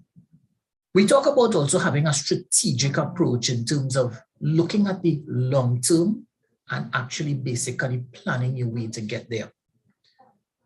In our personal lives, we don't want to get affected by crime. So we are always very cautious. We lock our doors, we install alarms, we install camera systems, you name it. From a cyber perspective, I just want to deal a bit in terms of personal, and then we'll go to the business. What really is at risk? Well, we really want to protect our identity. And as Kerry-Ann alluded to, is really about the data and access to that data. So it starts with the devices that we use, whether it be your cell phone, your laptops, your mobile devices, and how do we sure to protect those? Obviously, we want to stay away from borrowing the cyber cafes, the public devices. Be very cautious when you use, and I normally tell people, do not use your personal information on those things. How do you access? Whether you access your email, your bank account, your online banking, your application for a form, that kind of thing. Look at your passwords, how you set them, what kind of protocols you put in place in your own personal life. Some people may have a little list somewhere right down of all the entities and what are the passwords that they use. Even if you're writing down a password, because sometimes we know with age, the big star that tell us says, boy, I can't remember all these passwords, you know, so much things around me, how am I going to remember all of that? You don't have to write down the actual password, you can write down something close enough to what the password is, so that when you identify, when you see what you have written, that then eludes you. So you have to be a bit more creative, because you have to ask yourself, what if somebody were to get this written down piece of paper that I have everything on? What would be my fate?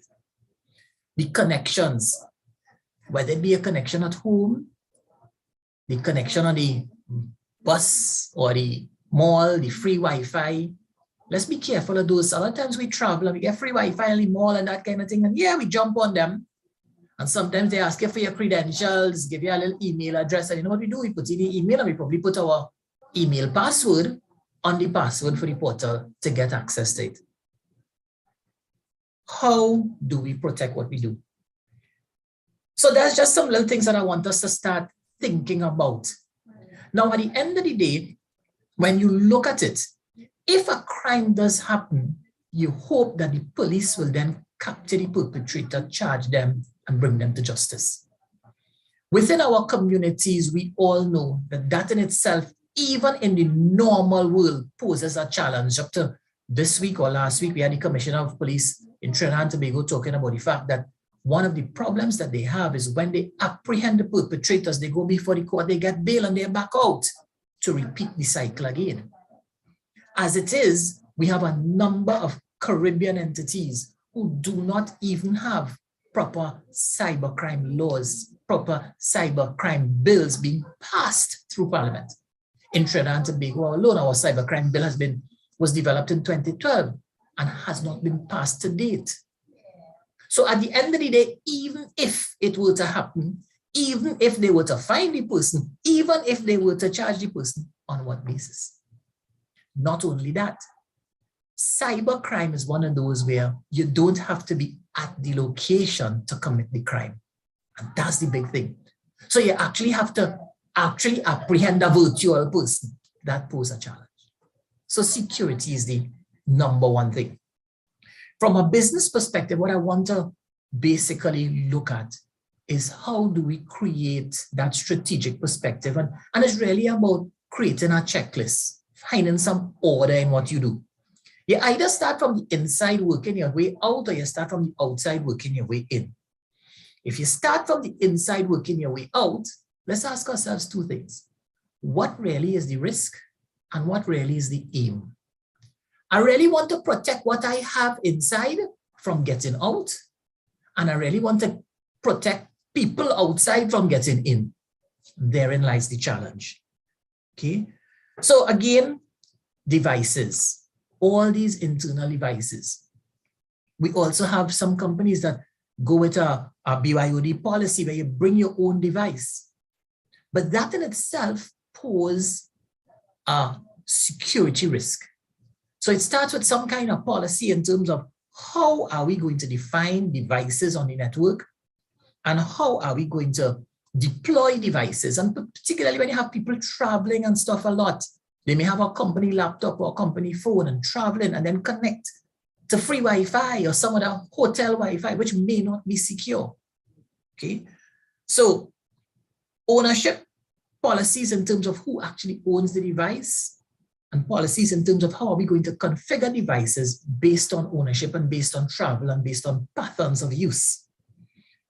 The connectivity within our local environment, you have either wired or wireless. Both obviously require some strict protocols. We'll talk about things like firewalls and spam filters.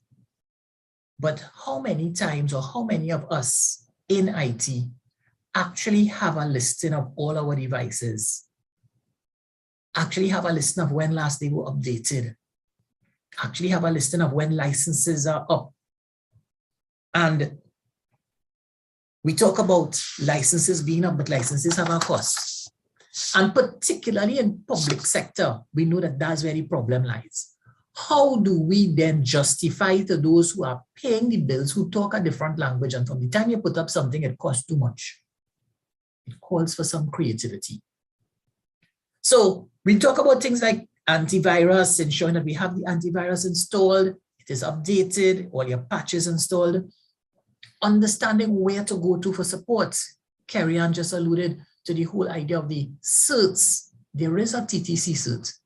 How many of us are actually aligned with the TTC cert? And I'm proud to say that TTC cert actually fall under the Ministry of National Security. So I work very closely with my counterparts there. But do we connect to them? Do we get advice from them?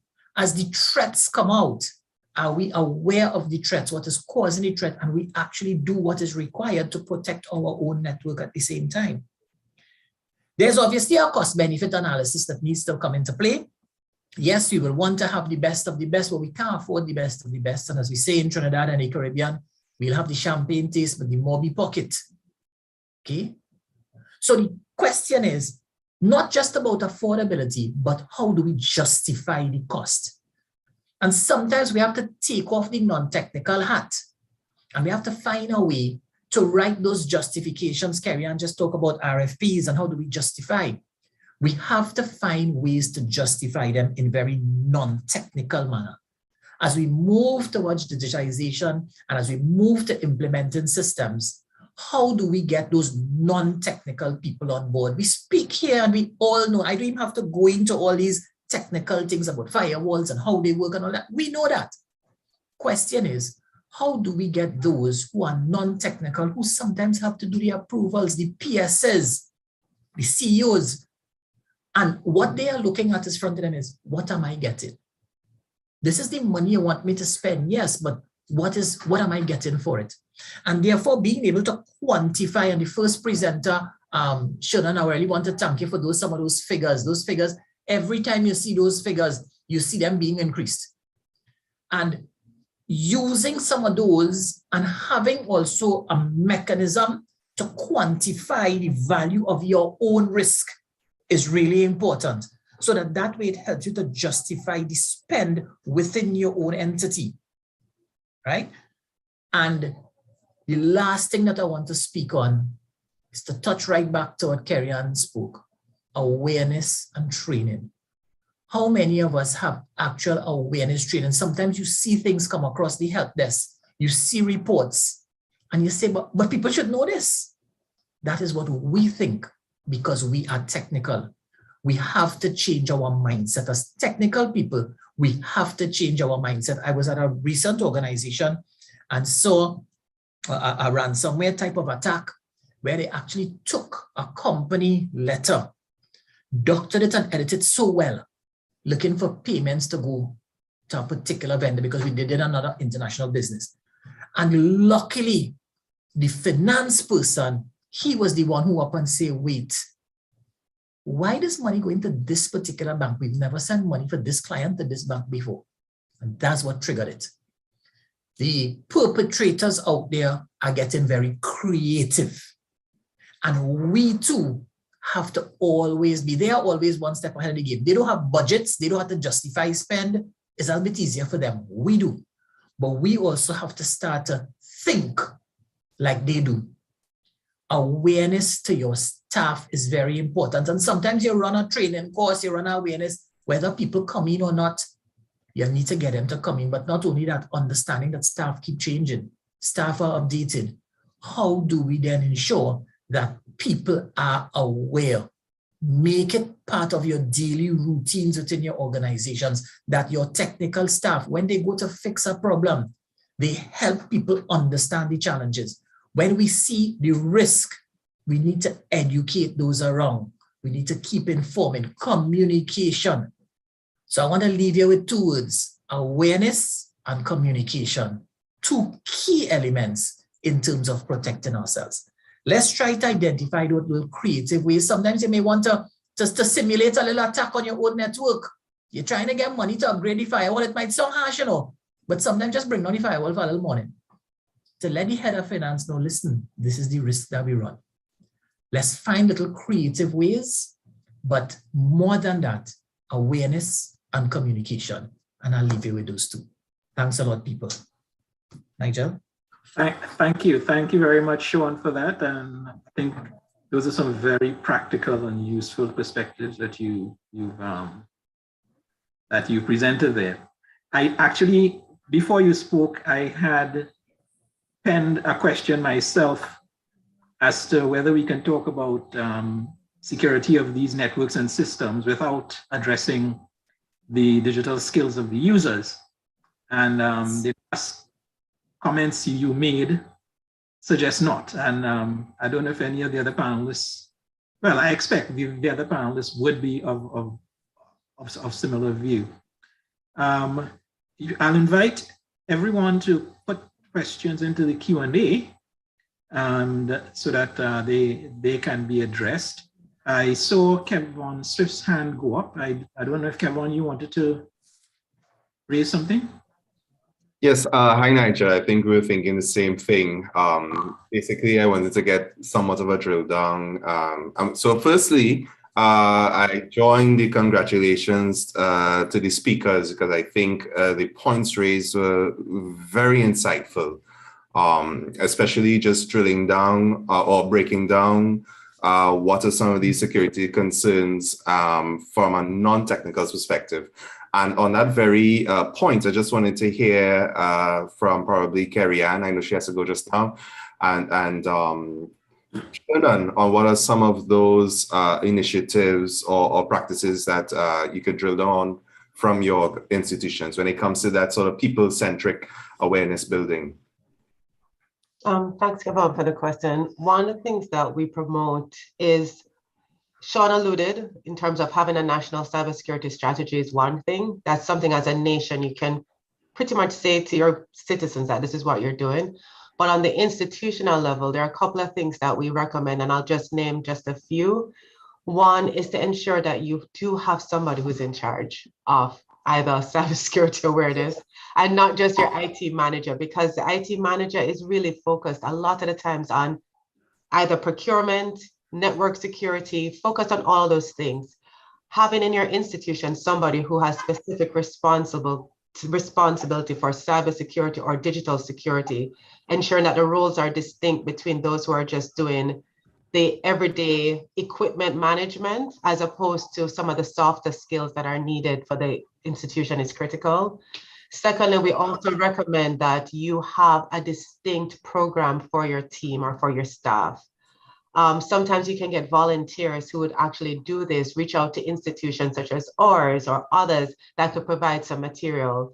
There are free materials online from an entity called Stop Think Connect. And I know in the Caribbean, we have click something surf that is also there as well. But all these materials are free.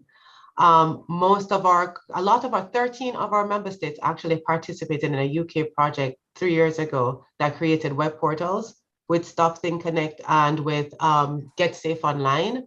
So they would have that material that's free of cost. The last thing I would probably recommend quickly is there are free tools that you can implement to actually do quick tests with your employees to see if they would actually succumb to a phishing attack, where it sends them a spoof email that is not to tell them update their password and to see if they actually click it, to see if they're actually looking at which email it came from. So those are my 3 quick tips, Kevin, and I'll probably hand over to Shernan because I'm sure he has some more. Yes, it's all about education. It's all about education. I mean, if you talk with people sometimes, I just had a friend a couple of days ago who were hacked by just clicking and doing stupid things on Facebook. I mean, we are living in a world that by now you should be acquainted with what is happening out there. It's we have the real world out there, but we also have the online world where all these things are happening. So that is why at Internet Society, what we're doing, we are focusing a lot on education, capacity building. We continue to talk because I think that's the only way where we can get things done. And sometimes people should go through these difficulties as well in order for them to learn. I would not mention name now, but we have been talking with a particular minister regarding cybersecurity strategies and these kind of things. And he didn't want to listen until his email was hacked. And then they contacted us. They want us to provide trainings and these kind of things. So again, we have heard a lot of measures that can be taken, but it's important for us to focus on raising awareness that the world that we're living in right now, it's not the world that we have been living in like 20, 30 years ago. So we need to be aware of this and see how we can solve these challenges. Thank you very much. Actually, Carrie-Ann had to leave us at this point. Although I did have a question I would have liked to post her about some of the projects, digital transformation projects that she had in her presentation. I guess we'll have another opportunity. I have a leftover question for Shannon though. Shannon, you talked about all the efforts that the Internet Society is making and so on. What sort of public policy or governmental action would you like to see that might support what ISOC is doing?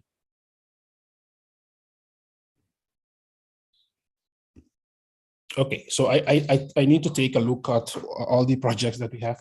So if I focus, for example, on the first one, internet way of networking, governments can play a key role in this regard, because if you look at the model, the internet model that we are using, openness, once they are acquainted that how the internet functions, they are how do you call it? They agree with this model. They can also help us to promote this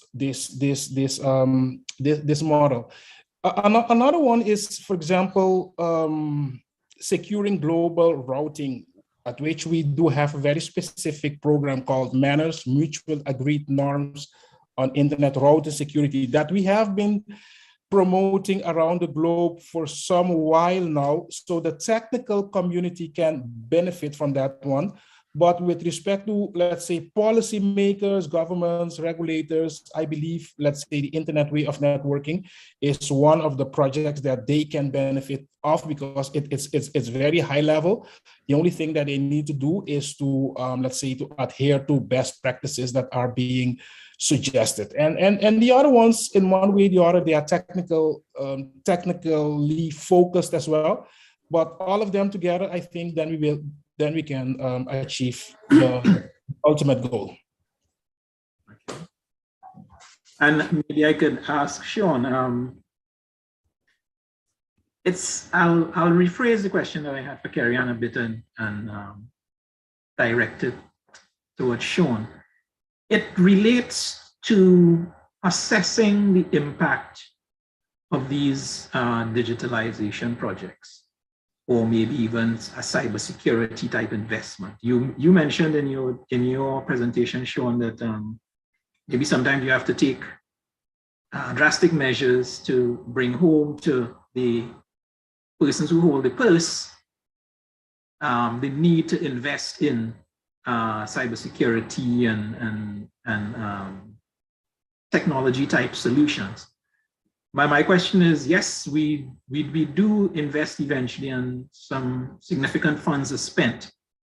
To what extent do you see an assessment being made after implementation as to whether these investments really achieving the goals that they were intended to? And is that one of the best practices that you would recommend?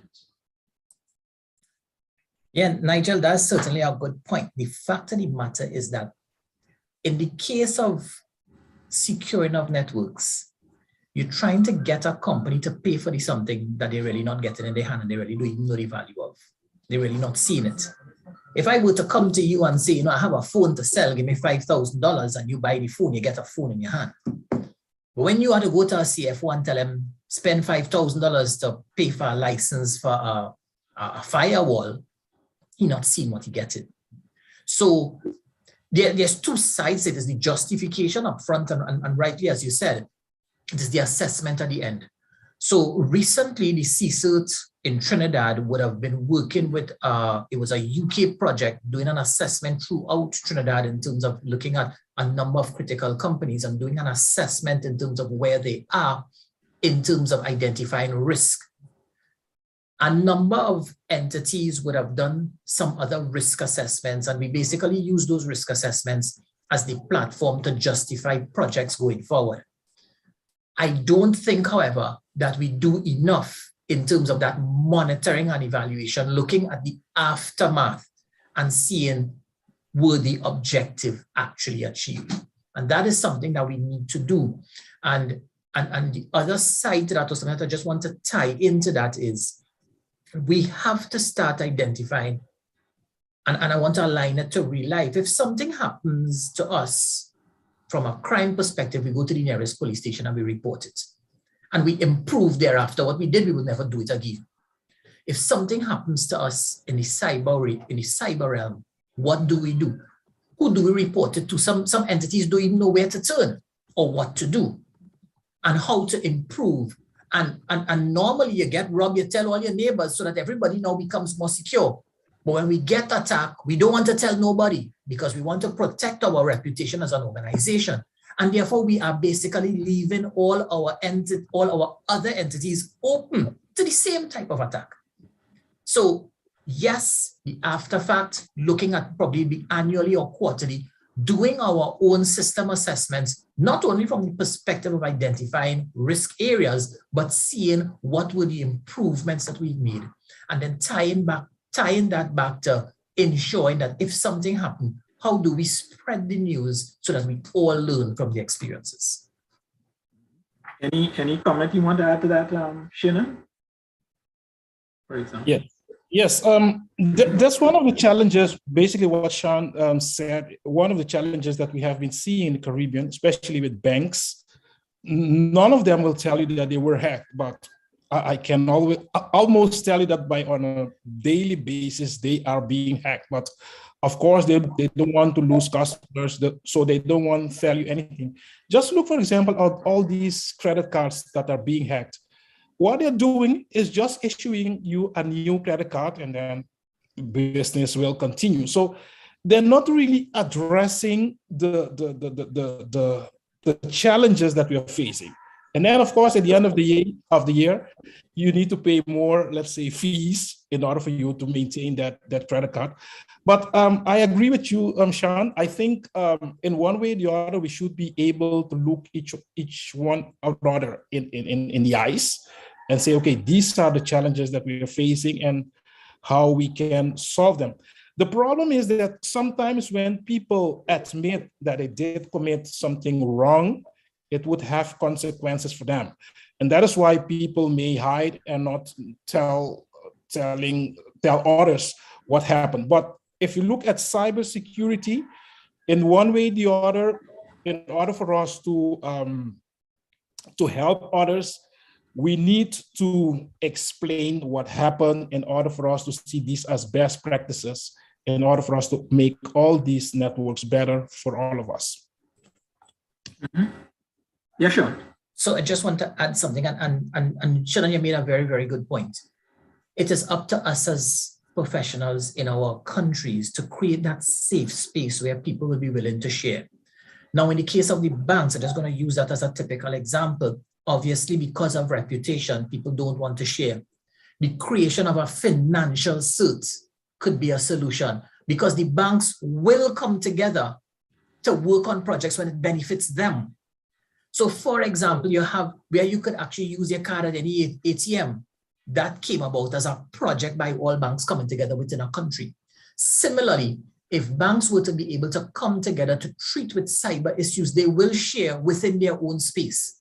And it is really about looking at, in some cases, sector-specific solutions, but how do we create that safe space where people are willing to share for the benefit of all, rather than gaining competitive advantage from it.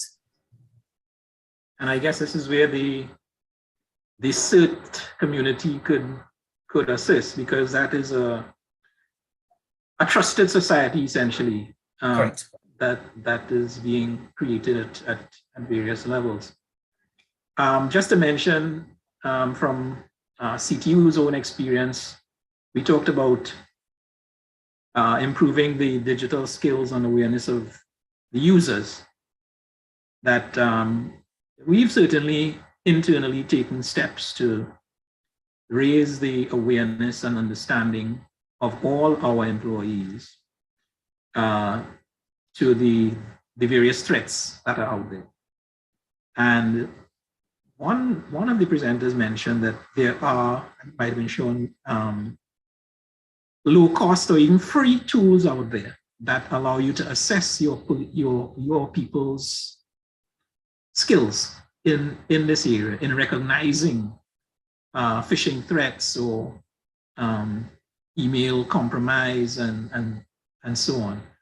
And granted, some of those tools might be from suppliers in the business who basically may be looking for business, but I think you can find trusted partners out there that can help you to assess and keep current with the various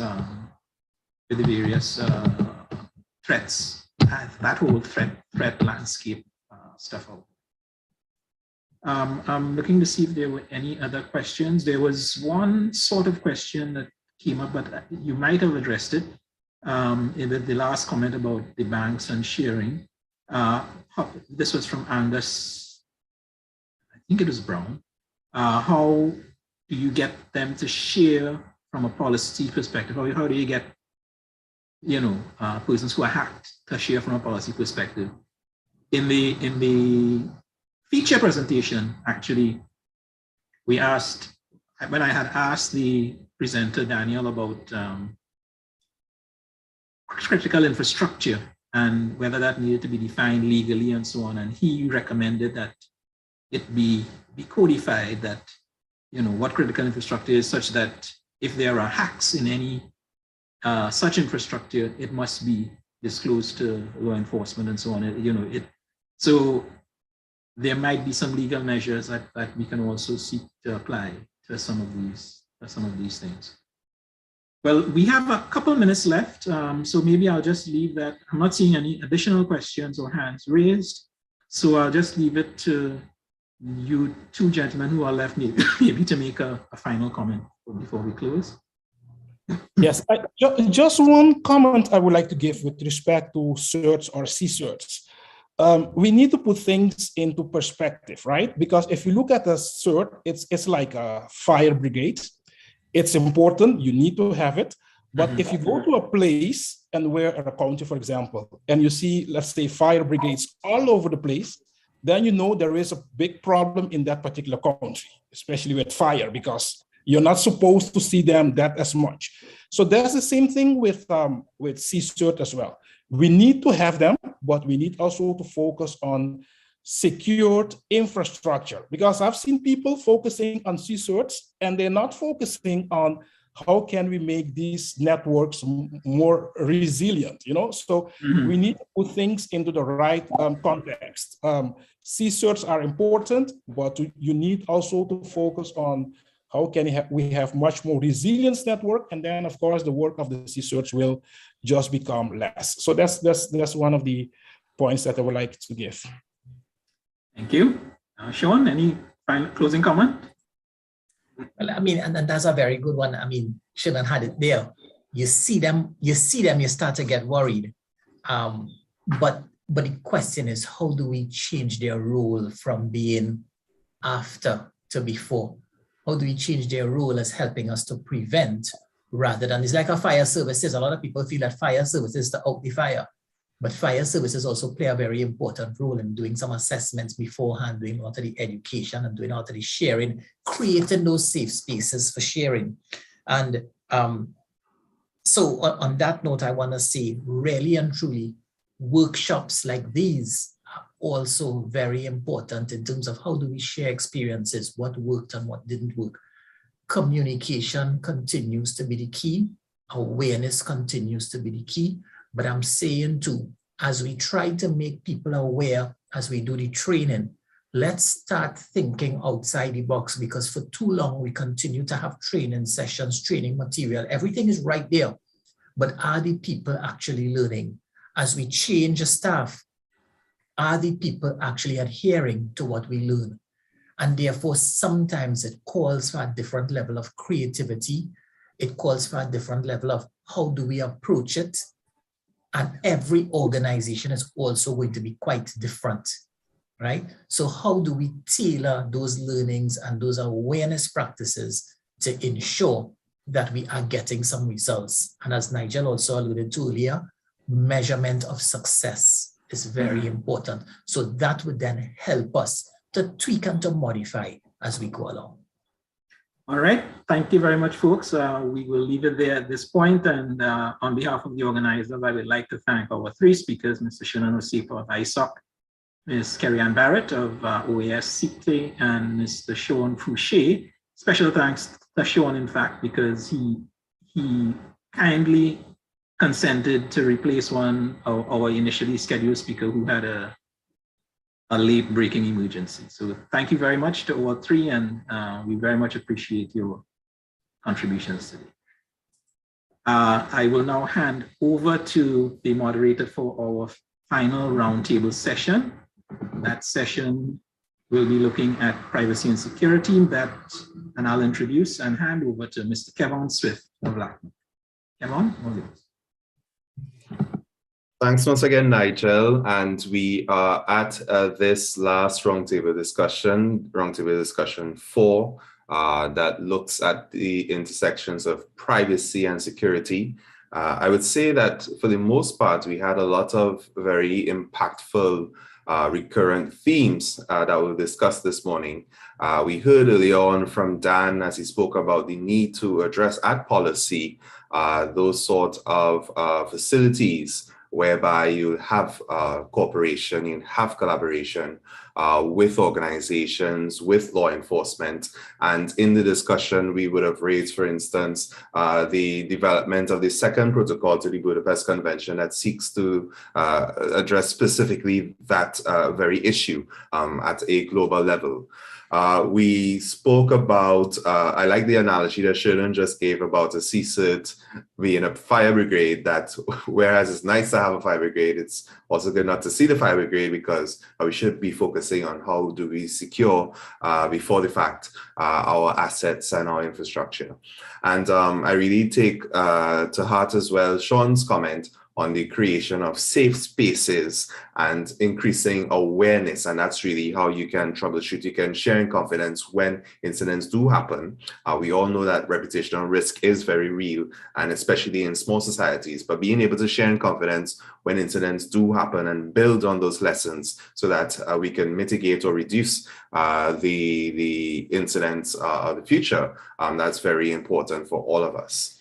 So on the question of awareness, we're going to shift focus slightly on this thing about intersections of privacy and security. And Nigel had spoken earlier, he brought up what I will say is one of those age-old debates as to whether one has to be done to the detriment of the other.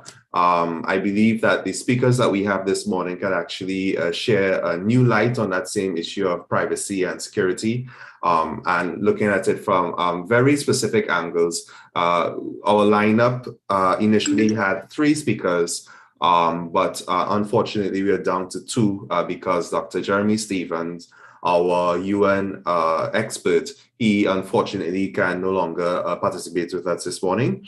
But we are flanked with 2 very good experts here. We have Mr. Rishi Maraj, who is the principal consultant with Privacy Advisory Services, And Rishi is going to look specifically at how we deconstruct privacy in the digital space and how we recalibrate this privacy paradigm, understand how security is implicated. So traditionally, and let me not spoil too much what Rishi may speak about, but traditionally we would have thought of privacy as being within the confines of one's home and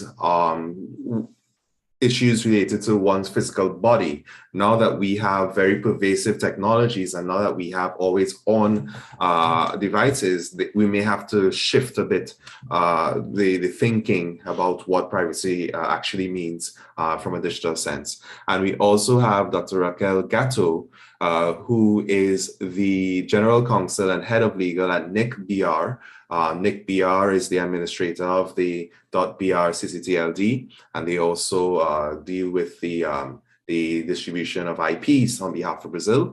And Raquel is going to share with us a bit of her experience related to this issue. So the issue is security and statecraft, online safety and implications for citizens' rights. And just in the event that you may not be aware, Brazil undertook a couple of years ago a very significant exercise in creating something called the Marco Civil, which deals with reinforcing rights in a digital space. So not just talking about sanctions and penalties, but how do you reinforce, what are these rights and how are they reinforced in the digital space?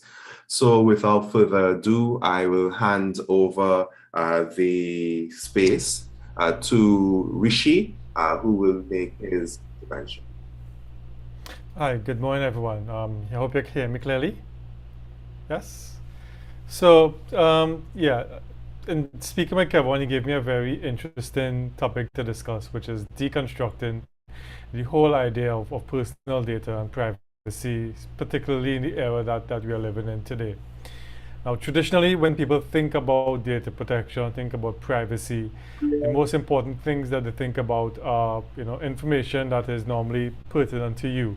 Your name, your address, identification numbers, like passport, credit card information, and how do we keep that information secure? How do we keep that information from getting into anybody's hands that we don't want to get into? I think, at least over the last decade, that conversation has shifted a lot away from just looking at primarily data that you have into data that you may not readily give, or data that's collected on you from different assets. And that data has now become very valuable in the way that we live in. We know that technology has advanced significantly over the last decade, especially with the whole advent of artificial intelligence, machine learning. And with that, companies now out there in the private realm and even within the government realm collect a significant amount of data on us. From a government side, I would normally say that government knows everything about you from the day you're born till the day you die and everything that's in between. But we're now seeing where, because of the advent of technology, because of the advent of the Internet of Things, and we have devices that are now continually connected to the internet. A lot of people have Google Home, Alexa, their phones are always on, then their car is also connected to the internet. There's a lot of information that is out there now that is circulating about us within this realm. We also, generally in our normal day-to-day practice, divulge a lot of information about us, both knowingly and unknowingly. So when we go on to the Facebook, social media, LinkedIn, TikTok, whatever it may be, the information that we normally put out about us, but also, although we may not knowingly put out certain information about us, we may put pictures or tag certain images or even our IP addresses are now open and out there. So that data has now become very valuable. So it's no longer about the information that you know or who you are, but information about things that you would normally, those bits and bytes pieces of information that you normally wouldn't think are pertinent. And those informations are now being utilized in a very high-mannered way with technology to be able to create and craft an image about who you are as a person, what your likes, what your dislikes. Generally, and this is where we have the whole advent now of data protection, and the way that data protection has begun to redefine the definition of what is personal data. So if I look at it from the most well-known data protection regulation or law that's out there on the books right now, which is the General Data Protection Regulation, or GDPR, when you look at the definition of personal data in the GDPR, it goes just beyond the intentional PII, or personally identifiable information, that most people know about. It goes about information that may, if combined with other pieces of information, can be used to create an image of who you are and what you are not. In the data protection landscape, there's one famous story that everybody talks about, that if you're familiar with it, would be the whole idea of Target. And because of the kinds of information at Target, which is a US-based store, franchise chain, because of the kinds of information that Target generally collects, it has been advocated, whether true or not, that Targets collect so much information about you that they can actually tell when somebody is pregnant even before they even know they are pregnant. So it goes to understanding that kinds of information that we collect, that is bits and bytes piece of information, your geo, your IP address, your location indicator. You know, you have devices that are on all the time in your home that are listening and collecting pieces and bytes of information. We saw, I think, a couple of years back where Amazon actually admitted that Alexa collects a lot of information besides when it's automatically on, when it's just in that stagnant, silent mode. So information is all over and all being collected about us. We have your car, for example. When you go onto your car and you log on to WhatsApp or to Google Maps, or even if your car has a sat nav in it, that car is now connected to other infrastructure that's collecting different information about you, trips that you have made, how long you would have spent at certain locations. We talk about Tesla, for example, and Tesla being a car company. But if you think about it realistically, Tesla is more a data company than a car company. Yes, they're selling electronic cars, which is good for the environment, and we're talking about the whole idea of moving to e-cars. But the kind of infrastructure and data that is built into a Tesla vehicle, it's more of a data company than anything else. And this is where we have the intersection of security. And how do we now secure personal data, or data that we normally would give out or normally would be collected on us in this environment? I just recently, in the conversation before this, we had the speaker speaking about cybersecurity and breaches and information, and how companies treat with cybersecurity incidents. And that's something that data protection laws try to address in a different way. We need to think about it and move away from the traditional realm of security, which talks about the triad of confidentiality, integrity, and availability of data, to why do I need to collect that data in the first place? And those are the kinds of questions that data protection laws ask of people. What data do I collect? Why do I need to collect it? We have principles such as data minimization, privacy limitations. What is the information, what are the data sets am I collecting generally from customers, from clients, in any interaction I may have with them, either online or in a physical interaction? Do I need to collect so much pieces of information? Once I've collected that piece of information, how is that information now utilized within my organization? Companies and organizations need to move away. I'm sure a lot of companies, especially in the financial services sector, are aware of the acronym KYC, or Know Your Customer, which is done to facilitate areas such as money laundering and financing of terrorists. Well, organizations in the realm of data that we are living in right now also need to adopt a different acronym, which I would call KYD. You know your data. You need to know everything about your data, because that data has now become an asset within your organization. Not only the personal data, but the other pieces of information that may accompany that data that may be linked to an individual. A lot of customers are now asking for personalized services, personalized information, or personal ways that you can create products and services that are customized to their needs. And in doing that, obviously, with algorithms and AI, we are now able to do that in a quicker, faster manner. But doing that means you're processing and processing a lot of data. So know your data, ask questions such as, what data are we collecting? Why are we collecting that data? Who uses that data within our organization? Do we need to collect all that pieces of information? How long do we retain that data? Most organizations normally would generally you keep data until ad infinitum when either the service is done or after a while you realize 20, 30 years after the fact the data is gone. So again, the whole realm of understanding that data security and cybersecurity, data protection, they go hand in hand. I normally tell people that I work with and speak to that data protection, cybersecurity are like brothers and sisters. They need to work together.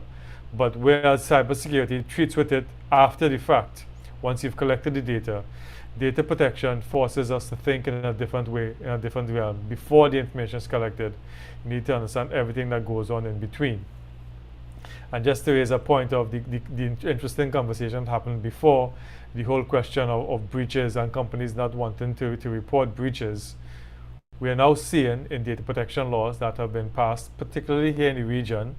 So if we look at, for example, Jamaica, which has their Data Protection Act that was recently proclaimed and has a 2-year period for implementation, and Barbados, both of which have adopted a general data protection GDPR EU model. Both of those laws talks about data breaches that affect personal data and reporting obligation by data controllers. So what those two laws talk about is that once you have suffered a breach and the breach is of a significant risk to individuals based on the type of data that may have been exposed, the nature of the incident, you now have to report that incident to the regulator within a stipulated time frame. And I think both laws talk about you have to report it within 72 hours or 3 days. And then both laws talk about that you also have to notify your data subjects or the people who may have been impacted by it. So we're seeing here where now there's an intersection happening between data security, cybersecurity, and data protection, where they need to work hand in hand and work together to be able to navigate this whole question of security and data. Because the reality is that people are now becoming more concerned about their information. They're becoming more concerned about the types of information that's collected by them. They're now becoming more concerned about the reputation of the information that may be exposed out there. Just recently, we had examples of Aeropost, I believe it was, that affected several countries within the region. I think I know of 2 people personally who were affected by that. And then we had within Trinidad the whole question of Massey that had an incident that eventually they've been put out a notice on. So again, we see now with data protection and privacy and type of personal data that you are collecting now has to work hand in hand with your cybersecurity plan, your CERT team, your CISO, and everyone in place, because the game has changed and we need to be aware of and manage the way that we attract personal data within this landscape. So that's just my opening segment for now, and I pass back over to you, Kevon. Okay, thank you very much, Rishi. Thank you for highlighting what are those very clear imperatives of data protection, and especially explaining how it's now, well, I shouldn't say it's now, but it's very much married with what would be data security and cybersecurity questions. I have a couple of questions, but I will defer them to after the next intervention.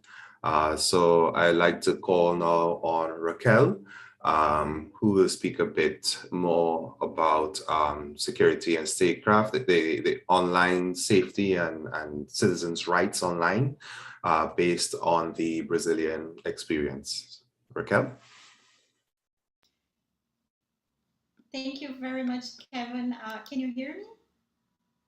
Yes, we can hear you. Yes, okay, perfect. So thank you so much, Kevin, first for the invitation and for the opportunity to share a little bit about the Brazilian experience with you in this important event. And it's so nice to see some old friends and some new faces. So thank you very much.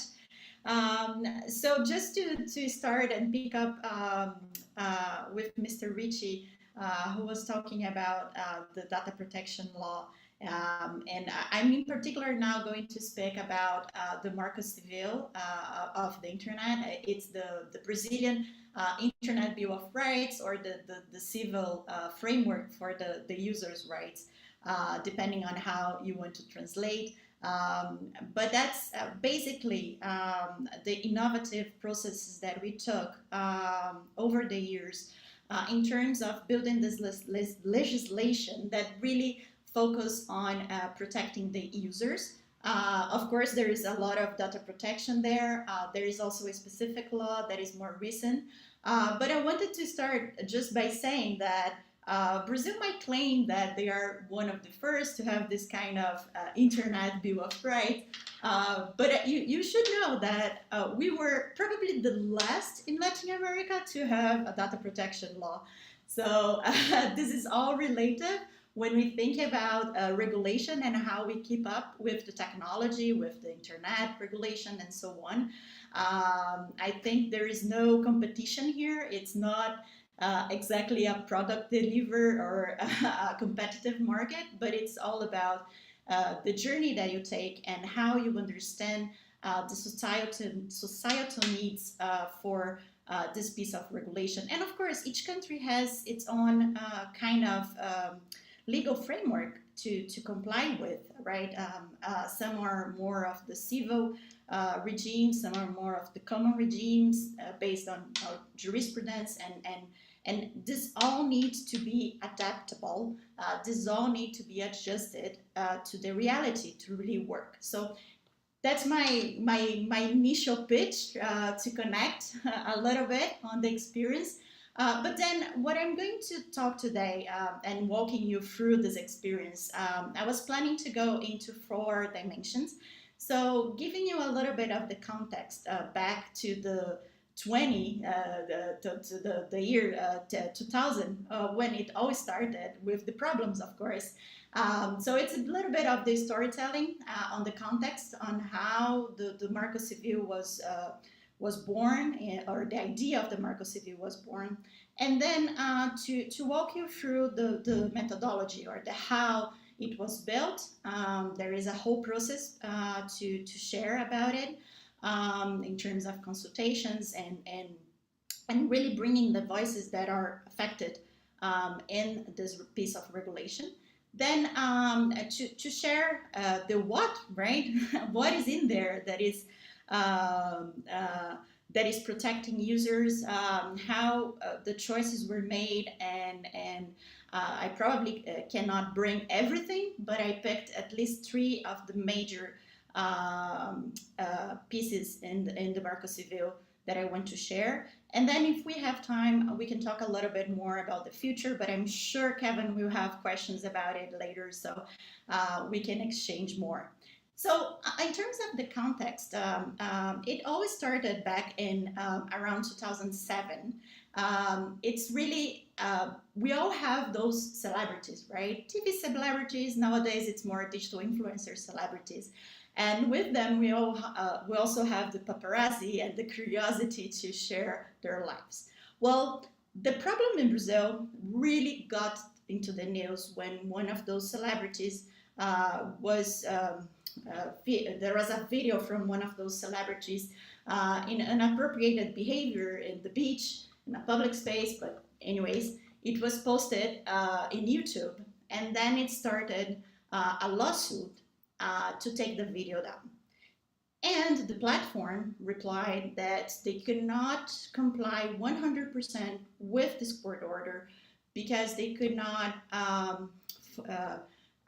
forbid any of the users. They would continually post the video. Even if they take down this one, there would be 10 others in a second. So by the time, of course, technology was different, the spread of the internet was different, and so on. But still, I mean, there was a huge impact when the judge said, well, I think this is an excuse and you don't want to comply with the court orders, so take down YouTube. It gave the order for the access for the connection providers to take down YouTube. That's when, for us, YouTube was down for almost 48 hours till there was an appeal, and then it was back again.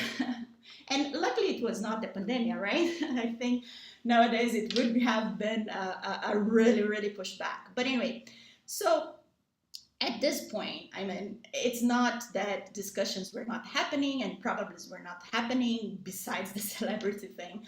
But it really took that fuel to the discussions with all the actors involved and with the society about what is the internet that we want, what is allowed in the internet, what we can do, what we cannot do, who is responsible, and if something happens, what can I do, right? Who needs to do something? And all those questions, they started a movement. Well, initially from the Chamber of Deputies, from the legislative power, to create a law, a criminal law, right? So once you have a problem and you try to solve it by, reacting to fear, reacting in a way that you want to control the problem, usually you go more into this overruling. And that's what happened, right? There was a proposal for a bill, for a law that would really bring more sanctions and penalties.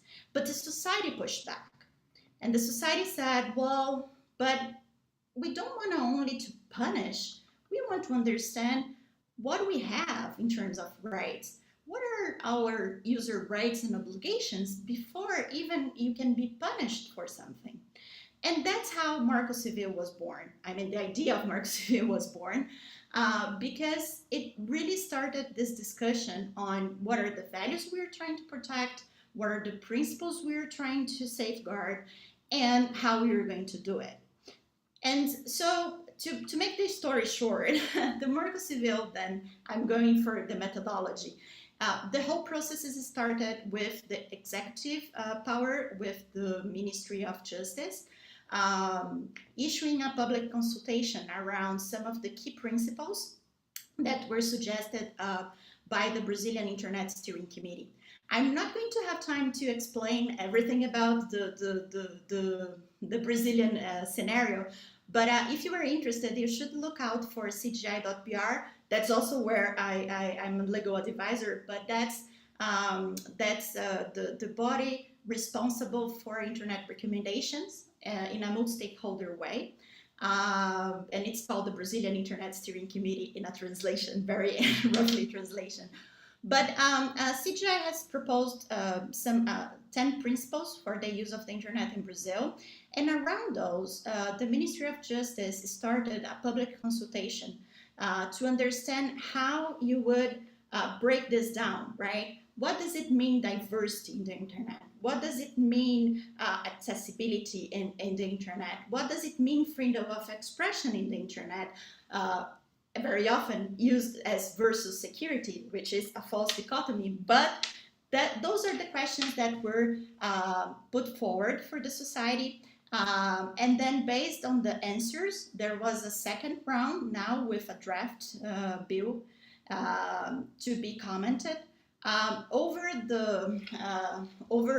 3 years, there was about 2,000 contributions online for both public consultations, but also there was an interesting push in this public consultations because there was a concern not only to reaching out for those that were familiar with the topic and that were online, but also to reach out for those in remote areas or that were affected somehow by the law and by this piece of legislation, but that were not connected, right, to this processes of online public consultations.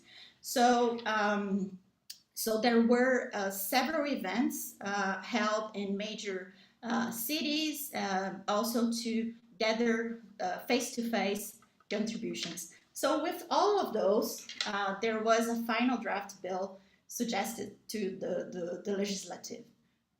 But then Marco Civil was not happening. Why? Well, because there was, of course, some of the trade-offs that you need to discuss. When you are talking about internet user rights, you are also talking, for example, now it's easily understandable about content moderation and the companies and the platforms and content providers and connection providers, access providers, and so on and so forth. And so it was really, really hard to get it a consensus, to get it approved. But then what happened? What changed? Well, you probably remember Snowden happened. So Edward Snowden revelations about the mass surveillance happened.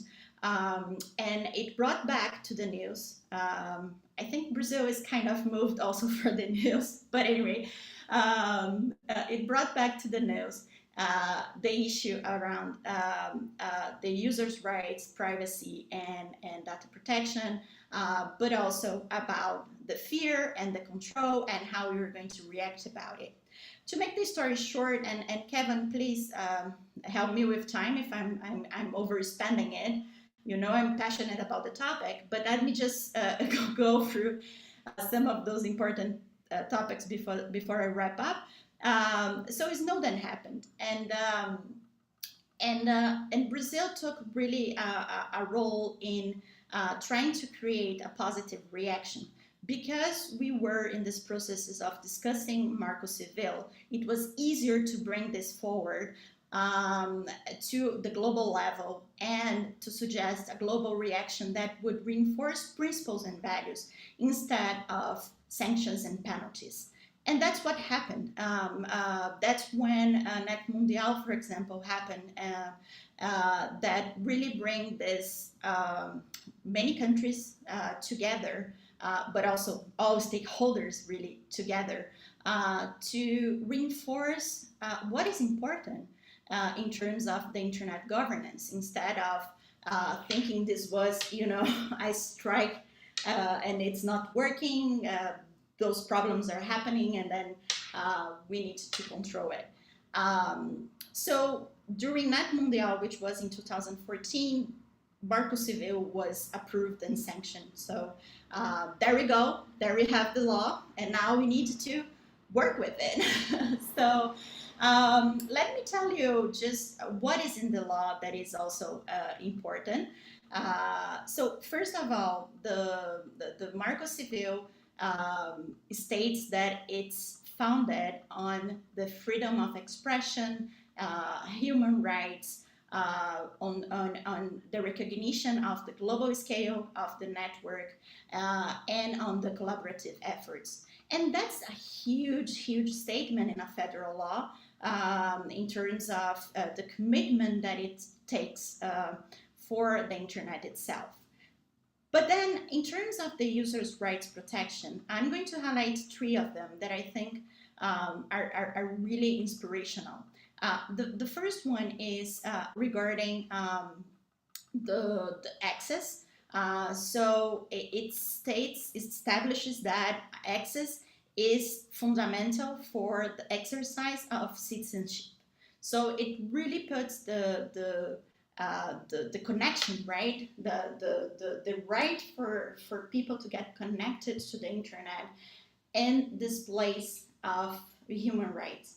And that's huge. That's huge in terms of how it allows the other policies within the public policies to really bring this as a priority in Brazil. Then it also took one take on net neutrality. So I don't know how much net neutrality everyone is familiar with, but that was a big debate some years ago. Sometimes it comes back, but it's really about ensuring one of the characteristics of the internet, which is keeping the intelligence in the borders and keeping this middle right without interference, so the internet can work. And there are other concepts, other definitions for net neutrality. For example, just to give you the comparison, Chile, another Latin American neighbor, was one of the first to have net neutrality regulation, but they took the concept around consumer rights. So they are more connected with wherever flows in the internet. You cannot breach, right, the consumer, the equality to access. On the other side, Brazil took into Marco Civil the technical definition, which is wherever flows, and it's a very, very rough definition, but I can share the law later so you can see it, but it's wherever flows in the internet needs to go, the packages needs to go in a non-discriminatory way. So you are not going to filter or block because of, because of the content or the brand that you are using and so on. So that's basically what also the Marco Civil took in terms of protecting one of the characteristics of the internet. And of course, putting some of the exceptions that are necessary, but those are other, this is a whole other discussion to open. And then finally, the third one I want to bring that Marco Civil also establishes is the intermediary liability. And that's really now one of the waves in terms of regulation, internet regulation. Because, back in 2014 or in this discussions, tools were different, applications were different that we were using, but it's still, there was this protection in terms of the focus for freedom of expression. So you should be allowed to do things in the internet without being controlled or without asking for permission. But there are some things that you need to be liable with only if you are the one who posted it, for example, who gave, who made the act to it, or if by knowing it happened, you didn't do anything, right? So it really helped in terms of when a problem happens in the internet, right? Some discrimination, some harmful content happens in the internet, on the internet. It's hard to know where to start. Who is responsible? Is the one who allocated the IP address, is LACNIC or ARIN? If there is a website, is it, NICBR, the CCTFD, the .com, or whoever? Is it the platform, right? If you're talking about being at Facebook, or is it Google as a search engine? Who is responsible, right? It's very hard to know. Or my telco, the one who brings the internet to my home. And so Marco Civil stated precisely that for example, the connection provider, the provider that brings the internet to your home is not responsible for the content over the internet. It's really stating also one of the characteristics of the internet that Sherman was talking, the internet way of networking. And then there was also the protection in terms of the content providers. So Facebook and Instagram and others, in terms of they would only be liable if they receive a court order and they don't do anything about this harmful content. So basically it made this clear on who is responsible when those things happen in a very simplified way. Okay, so one of the things we learned also during the discussions of Marco Civil is that we cannot tackle everything. It's impossible to tackle everything because technologies change, but also there are different ways to approach different problems. And so two things were fundamental for the Marco Civil. One thing is it tried to bring more to the let's say higher level, or to the big picture, to the principles ways, to the values ways. So it didn't go into the operational way as much as it was possible, and left to the other rulings and executive orders to define more of the operational and the how, because then you don't need to change a federal law. And this was really, really important. And the second one was to separate some of the discussions that were more dense and more complex, like data protection. So this is mentioned as part of the principles and the values, and there are provisions in the Marco Civil, but then there was a whole new law in 2018 about the general data protection in terms of like GDPR in Europe and so on. So anyway, that's the kind of the brief about the Marco Civil. And just to give you this, in terms of the future, as I said, this is a journey, this is not a product delivered. Marco Civil is still tested today in terms of its interpretation with the judiciary, in terms of its applicability, and also in terms of the evolution of some of those applications. For example, WhatsApp and Telegram and those messaging apps were not thought of, right, in terms of when Marco Civil was built. And there are some particularities that are not taken into the intermediary liability ruling. And so those are some of the changes that might foresee in Marco Civil. But still, it's really a piece of legislation that is helping to bring more of this user protection and this user rights forward. And then you go to discuss the sanctions and penalties that are also important, and we can talk about it later. So Kevin, back to you, and I'm sorry if I crossed the time.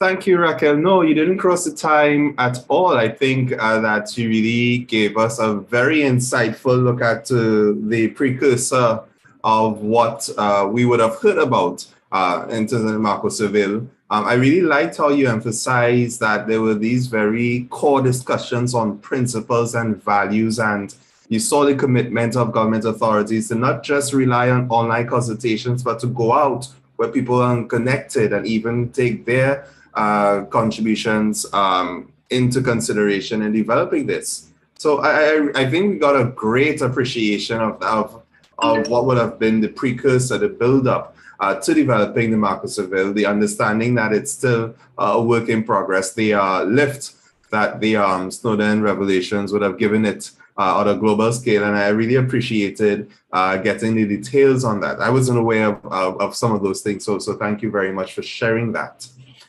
So I have some questions, and I'll also ask that anyone who is connected to please send your questions forward, but I'll take the moderator's prerogative. I want to go back to Rishi a bit. Rishi, I liked how you outlined a couple of things about data that we may not be fully aware of. One of them would have been the question of multi-sided markets. So data is something that an entity that operates on multi-sided markets, and multi-sided markets, for want of a comparison, would be one that operates in social networks, but also operates in what would be online advertising. And based on the regulatory strength or lack of strength in one, they could have a competitive advantage in the other, right? And we would see that global standards such as the GDPR try to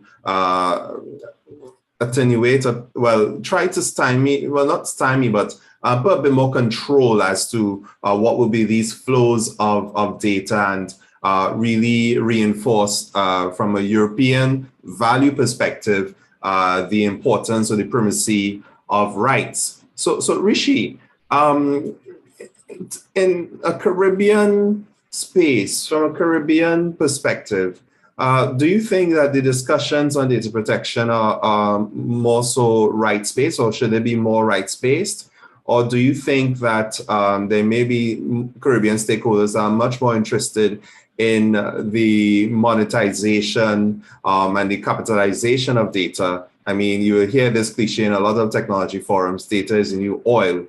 Where exactly do we find ourselves from a Caribbean perspective in our approach to protecting data? To what extent should we be inspired by European standards? Should we adopt that as global standards, or are we somewhere in the middle if we probably have some more economic interests in mind? That's a very good question. I think it's both ways. One, it's a lot of companies right now taking the approach of wanting to monetize the type of data that they have. And a lot of companies are now employing analytics and algorithms to be able to crunch the data that they have on individuals to make it more personal, to be more predictive in terms of, if you're going to give a loan to X person, what's the chances of that person defaulting on that loan? So, so there's an economic side to it, but there's also a human rights side to it. So if I look, for example, let me compare Barbados and Jamaica, for example. So in Barbados, in terms of their laws, their data protection law was passed. That is 100% totally aligned with GDPR in terms of some of the clauses are literally extracted out of the GDPR articles. It seems that Barbados looked at it from more of a monetization point of view, from a business perspective, in terms of Barbados' own thinking of where they want to go ahead. We know, for example, with the metaverse, that Barbados has now taken a jump forward in terms of embracing technology, cryptocurrency. We have Bit in Barbados and other things that are now wanting to drive utilizing technology in a new way for economic stimulation. So I think, and particularly because of the pandemic and the impact on tourism, that is a good way of diversifying the economy away from the tourism sector. So definitely driven by economic base. But then if I compare that, for example, with Jamaica, in terms of Jamaica, when it really standard out as important in Jamaica was more from a human rights perspective. So many of the listeners may know, for example, that Jamaica, the government looked to embark on and they began to implement a NIDS program, which is the National Identification System, that they passed a law and they began to implement it. And then that particular program was challenged in the courts in Jamaica, and it went all the way up to the Supreme Court in Jamaica. And when you look at the judgment that came out of that ruling, a lot of that judgment was around the whole idea of rights and data protection and privacy and frameworks, and looking at comparative examples in India, for example, where the India government did a similar type of matter and it went to the courts there. So it was bounded in more of a rights perspective. But so I think from a Caribbean perspective, we need to look at it in both ways. Because if you look at the language that is used in both the Jamaica and Barbados perspective, they utilize the language of not infringing on the rights and freedoms of data subjects. And by the rights, we mean the rights that have been ascribed to them under the respective laws. But in freedoms, you're now bringing a constitutional perspective of looking at the constitutionality of, like Racket was saying, freedom of speech, freedom of expression, freedom of association, all these different things. So I think in the Caribbean perspective, it's really in between the two of both, looking at it from a rights perspective as well as an economic base. Thanks, Richie. And just to piggyback on that, I like how you gave the examples, the Barbados and Jamaican example, the ruling from the Jamaican Supreme Court or High Court on the NIDS deployment. What would you say, and this is where we look at what you would call those intermediate points. So for me, an intermediate point between what could be a very strong rights-based regime and what could be a regime that favors more economic considerations would be that negotiated US-EU privacy shield, correct? If there was some sort of plurilateral arrangement like that for the Caribbean, what would you say would be the top priorities that the Caribbean needs to understand with a plurilateral arrangement? So on the one hand, I don't know if you can unpack what that US-EU privacy shield is exactly about, and on the other hand, if you could identify like the top 3 factors or conditions that Caribbean policymakers would need to know. Right. Well, data is a $1 trillion industry, and data flows are a $1 trillion industry. So how the EU has created their legislative framework is that it's a lot extra jurisdictional in terms of it looks at other countries out there and data processors such as your cloud service providers or any other body that you may be using to process your data. So how the EU landscape has been structured is that if I am a company based in, let's say, Ireland, Republic of Ireland, or let's say Germany or France, and I want to employ a cloud service provider, and their cloud service provider is probably based in the US or let's say Argentina, for example. Those are two good examples. What does that mean for the transferring of data and the protection of the data in those countries? So what the EU says is that if you're going to export the data outside of EU jurisdiction, then you need to have certain safeguards in place. One, that country must either be part of an adequacy agreement where the EU would have assessed that country and deemed that country to be an adequate port to receive data, so that you can receive data, or there must be some agreement in place between the EU and the US. So Argentina, for example, is an adequate jurisdiction. It was assessed in terms of the landscape, in terms of the laws and protection, to be an adequate landscape for data to be exported to, because they also have a federal or a national data protection law. The US doesn't have a federal data protection law. States may have it, but federally there isn't one. So the US and the EU, because of the trading relationship and the billion-dollar industry, created something called a safe harbor, or US Privacy Shield, which was more or less an agreement that the US FTC, the Federal Trade Commission, put in place that companies in the US would sign up to, basically stating these are the privacy principles or protocols that we are going to follow to be able to adhere to it, and that allow for data transfer. That was challenged in the courts. It took about 3-4 years for that to be challenged in the courts.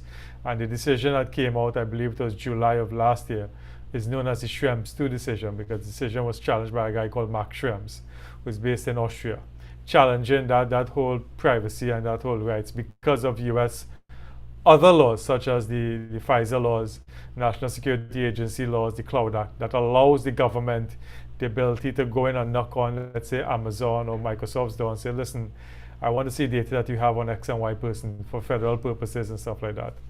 The EU Court of Justice eventually ruled that the Privacy Shield was inadequate, didn't provide the protection, and they struck it down. So that more or less made it illegal for data transfer between the EU and the US. Obviously now they're working on ways to be able to amend that. There are certain agreements in place and certain discussions are taking place. How that impacts the Caribbean, I think, is because of where we are positioned. We are positioned on the back door of the US. We have a very close relationship with the US. A lot of companies use US jurisdictions to store data because of economies of scale and everything like that. But we also look to transfer to the EU because we still have that legacy system where we are tied to the EU. A lot of countries in the Caribbean, we have Martinique, Guadeloupe, that have EU relationships and stuff like that. So I think from a Caribbean point of view, we need to observe these things that are happening there and look at some of the critical things that are important for us in terms of this whole data flow arrangements. We need to think of the critical landscape in terms of securities that we need to put in place to protect those data.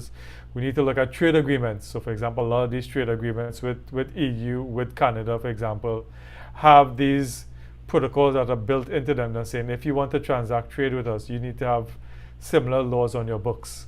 So it's about understanding the reciprocity that these countries are now enacting on Caribbean countries to be able to put in place. Jamaica, Barbados, which are the two new laws on the blocks, talks about data transfers outside the jurisdiction for Barbados and Jamaica nationals. They also have the commissioners the ability to now look at countries and deem them safe points of entry, so that you can transfer data with them. So I think that's one thing that we need to look at from a CARICOM perspective, from a business perspective, and from a legislative perspective in terms of how do we navigate these waters of trades, particularly with regards to data flows throughout. Thanks very much, Rishi. I think you touched on a question. It came up in the chat and on the Q&A, but this was from Angus about the DPA in Jamaica and Barbados. How they will affect data flows from Trinidad, what impact will they possibly have on business.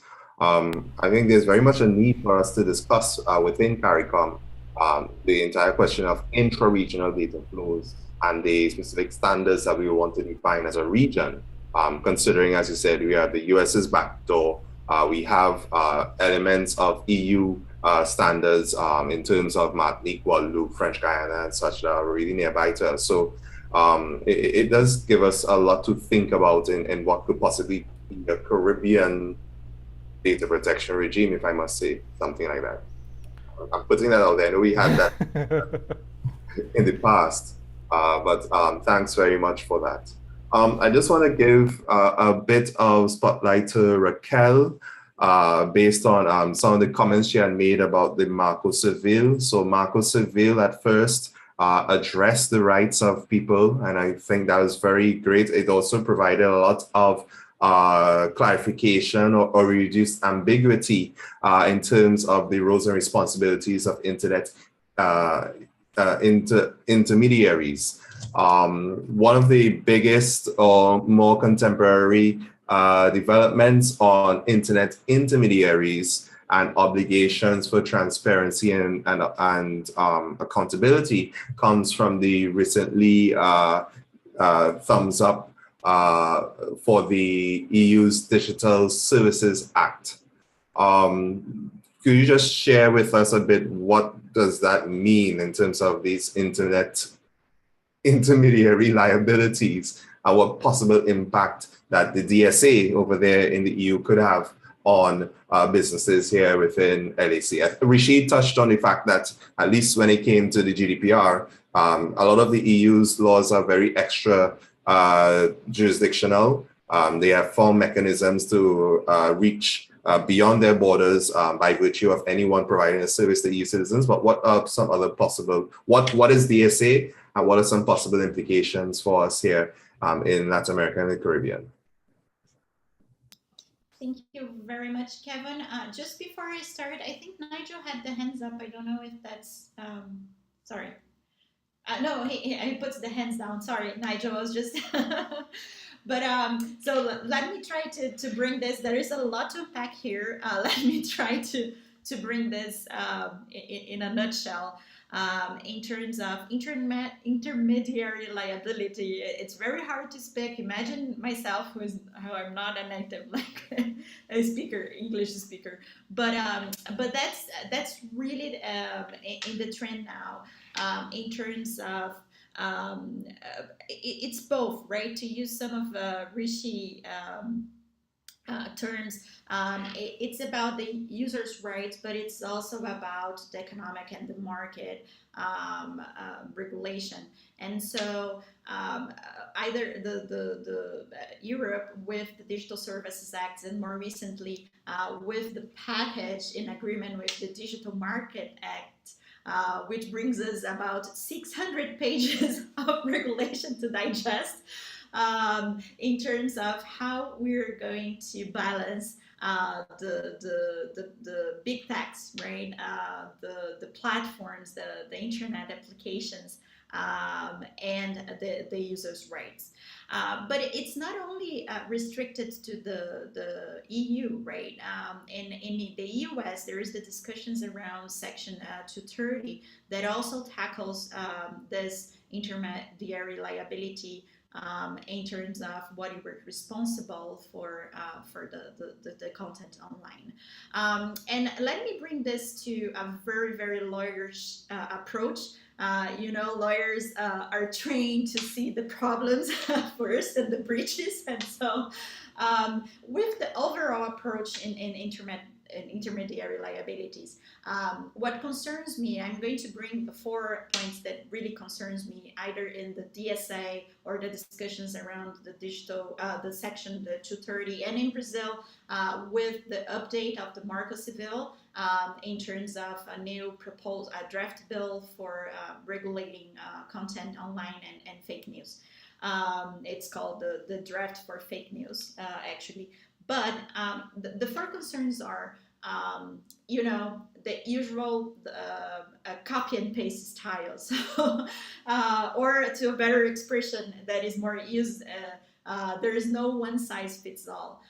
So it really concerns me that we're trying to put into a same template everything, and it's not going to work because regulation in each country are different, that's obvious, but also the needs are different, right? And it really depends on other pieces of protection, for example, that you have or not, and to have a comprehensive piece of legislation for the internet and for the users protection, you really need to go into different dimensions that are not only regulating by technology. And that's my second concern. Most of these approaches are taking the technology as a starting point to start regulating it. And it's also not going to be sustainable because, as I said in the previous pitch, technology changes, but also new technologies arrives. And so you cannot guarantee that a law will be 100% applicable if you only regulate by technology. To give an example, when there was the panel about cybersecurity and two-factor authentication was mentioned, there were pieces of proposed legislation to make it a law, right, about two-factor authentication.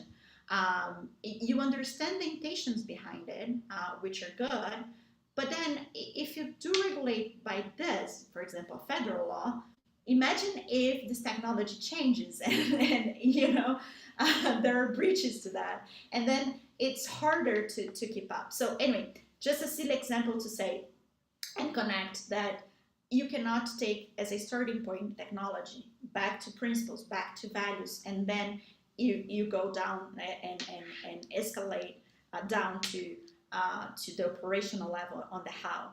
Then in terms of the third, and I'm going to be brief. I know time I'm going over time. But for the third piece that concerns me is also not considering what the internet is and what are the characteristics for the internet. There is this big backlash, right? This really putting all technologies in the same bucket.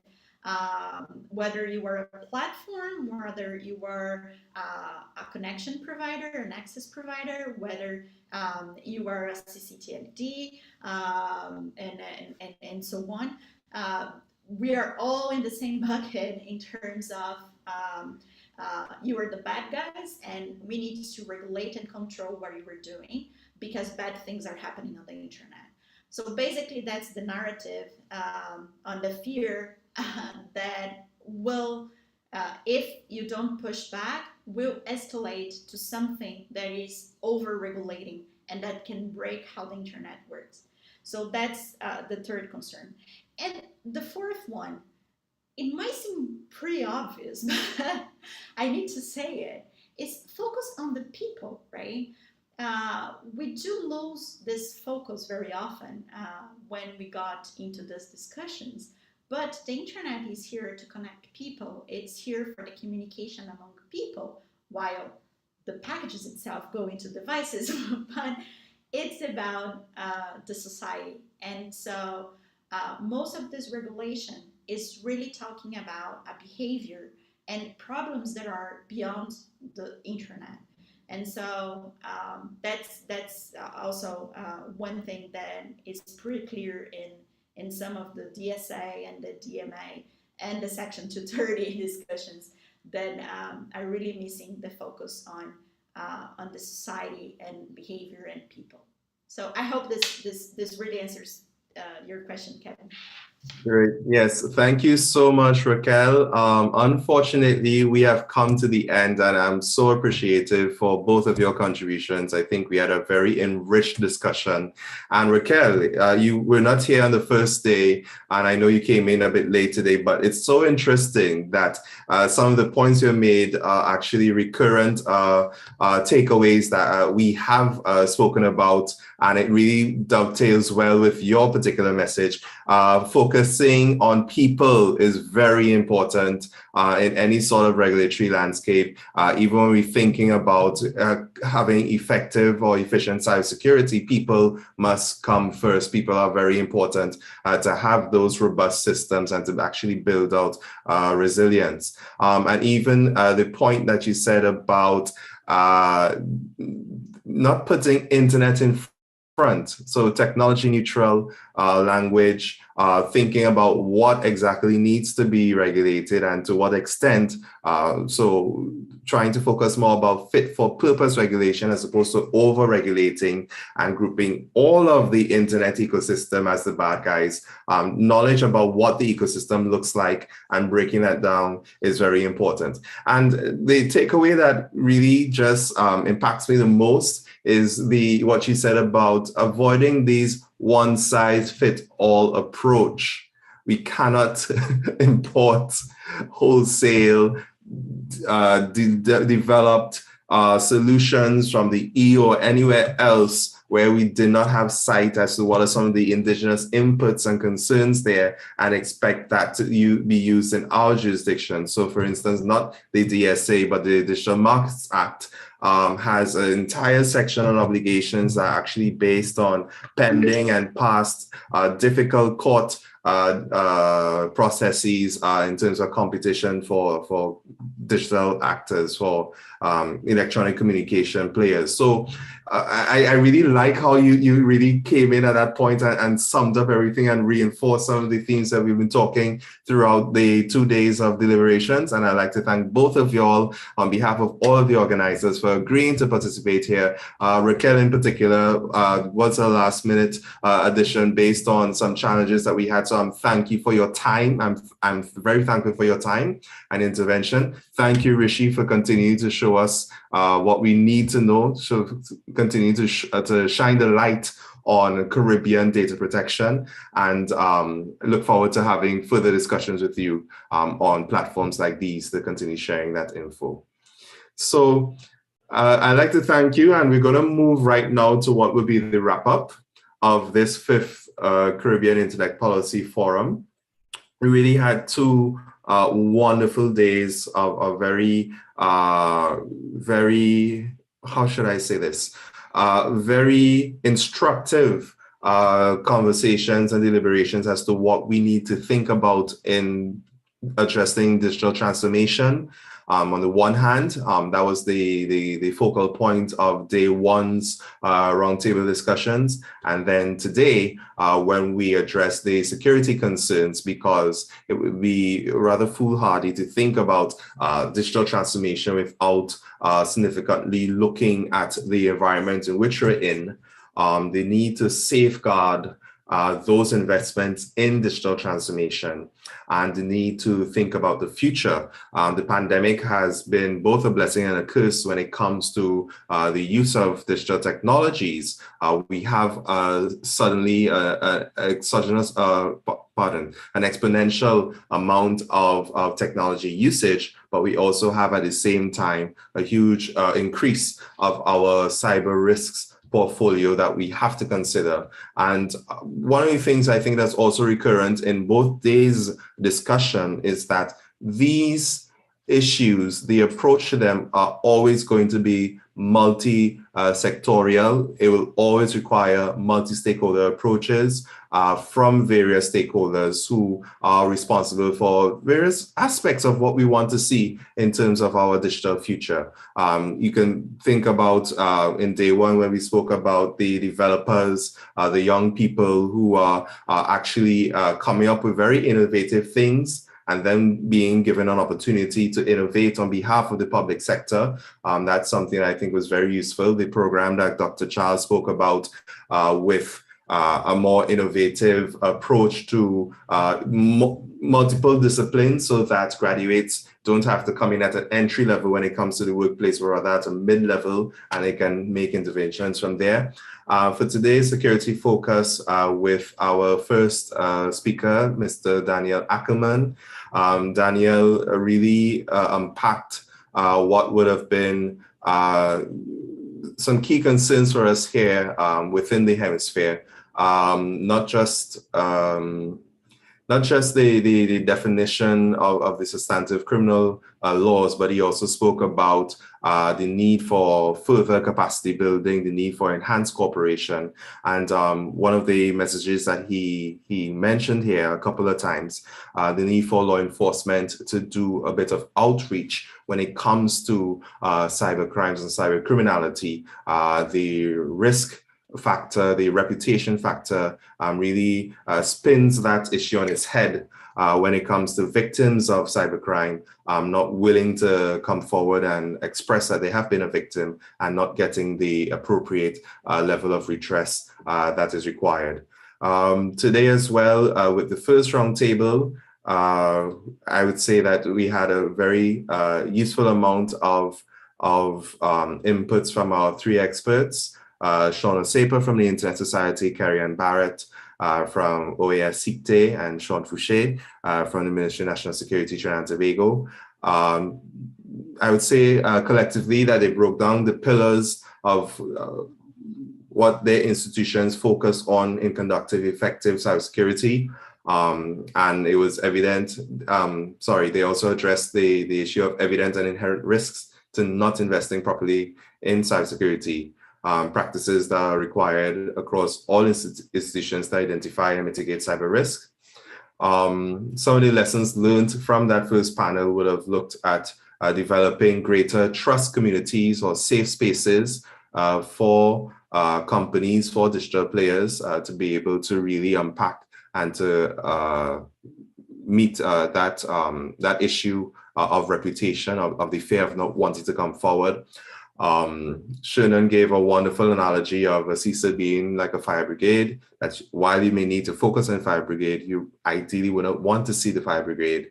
And therefore, there needs to be a great thrust on what would be securing infrastructure beforehand. And then our panel just now with Rishi giving us a bit of the imperatives behind data protection and how that has shifted in today's digital world, the idea of devices being always on and always listening, and the idea that we as users, we're becoming more aware of the data that we are divulging unknowingly, and the initiatives are happening to really safeguard our personal data. Personal data is no longer the traditional PII, personal identifying information that we had in our mind, but using new standards like the GDPR, it could be anything that can be used to identify who we are.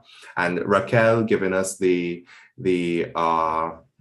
pre, during, and post deliberation or debate around the Marco survey has been also very, very useful for all of us to understand in how we come up with effective and appropriate enabling policies and legislations for our Caribbean digital space. I have spoken a lot. I'd like to thank you all for your attendance with us over the last 2 days. But I'd like to also, at this point in time, hand over to one of the co-organizers, Mr. Nigel Casimir, who will also share some of his closing remarks. Yes, thank you very much, Kevin.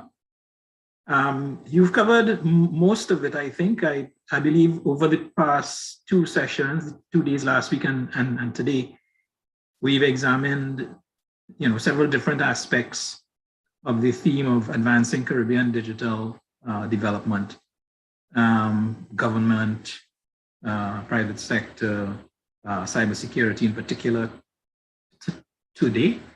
I definitely took note of the feature speakers' 3 takeaways, the legal aspects, capacity building aspects, and the collaboration with industry. And from the other panel as well, I took two specific notes. One, it was identified we should have, each organization should have someone in charge of cybersecurity who would see that as his or her responsibility, and also the importance of doing impact assessments of these digitalization projects. So I'll just add those thoughts to what you would have said prior. Oh, and this last panel as well, the information about the Marco Civil, I think, was quite useful. It seems sensible, I think, especially from the point of view of technology independence and so on, to have a statement of basic principles that we want to achieve or protect, as the case might be. when we are creating our legislation and applying technology to solve problems.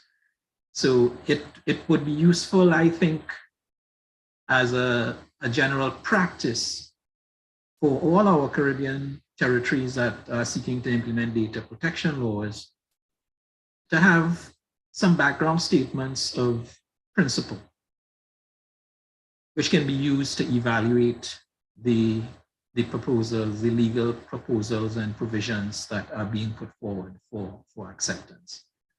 There is one aspect I would, in the vein of Caribbean digital development, that I would want to mention again, and it was one of our roundtables on the first day, is the fact that next week in Rwanda, the ITU begins its World Telecommunications Development Conference, where the nations of the world would send their representatives to basically formulate development proposals for ICT. This particular WTDC, though, also has a special element which they call Partner to Connect, which puts into practice the principle mentioned by our feature speaker today about collaboration with industry. The International Telecommunication Union, in fact, has invited its sector members and any other interested industrial stakeholders to come to this particular conference. There's going to be a 2 or 3 day session during the 2 weeks of the conference, which looks at developing collaborative mechanisms between industry, government, and even civil society for ICT development in individual countries. And governments, industry practitioners, civil society members would have the donor agencies would have the opportunity to pledge assistance, whether it's financial expertise, as the case might be, towards specific developmental projects in the developing world. So you're invited to follow the proceedings of the WTDC as well, and in particular that Partner to Connect. There is the opportunity to follow a lot of what is going on online. So I would invite you to watch the ITU website just to see what's going on in that respect. As we leave this particular forum today, as far as CCTU looking forward, just to let you know that our next big event would be late August, which would be our annual Caribbean Internet Governance Forum. So you can for that within the next month or so. So with that, I think, Kevin, that our third lost connection. So I think we'll have to leave it at that. Thank you. Thanks very much, everyone. Thanks, everyone. Okay.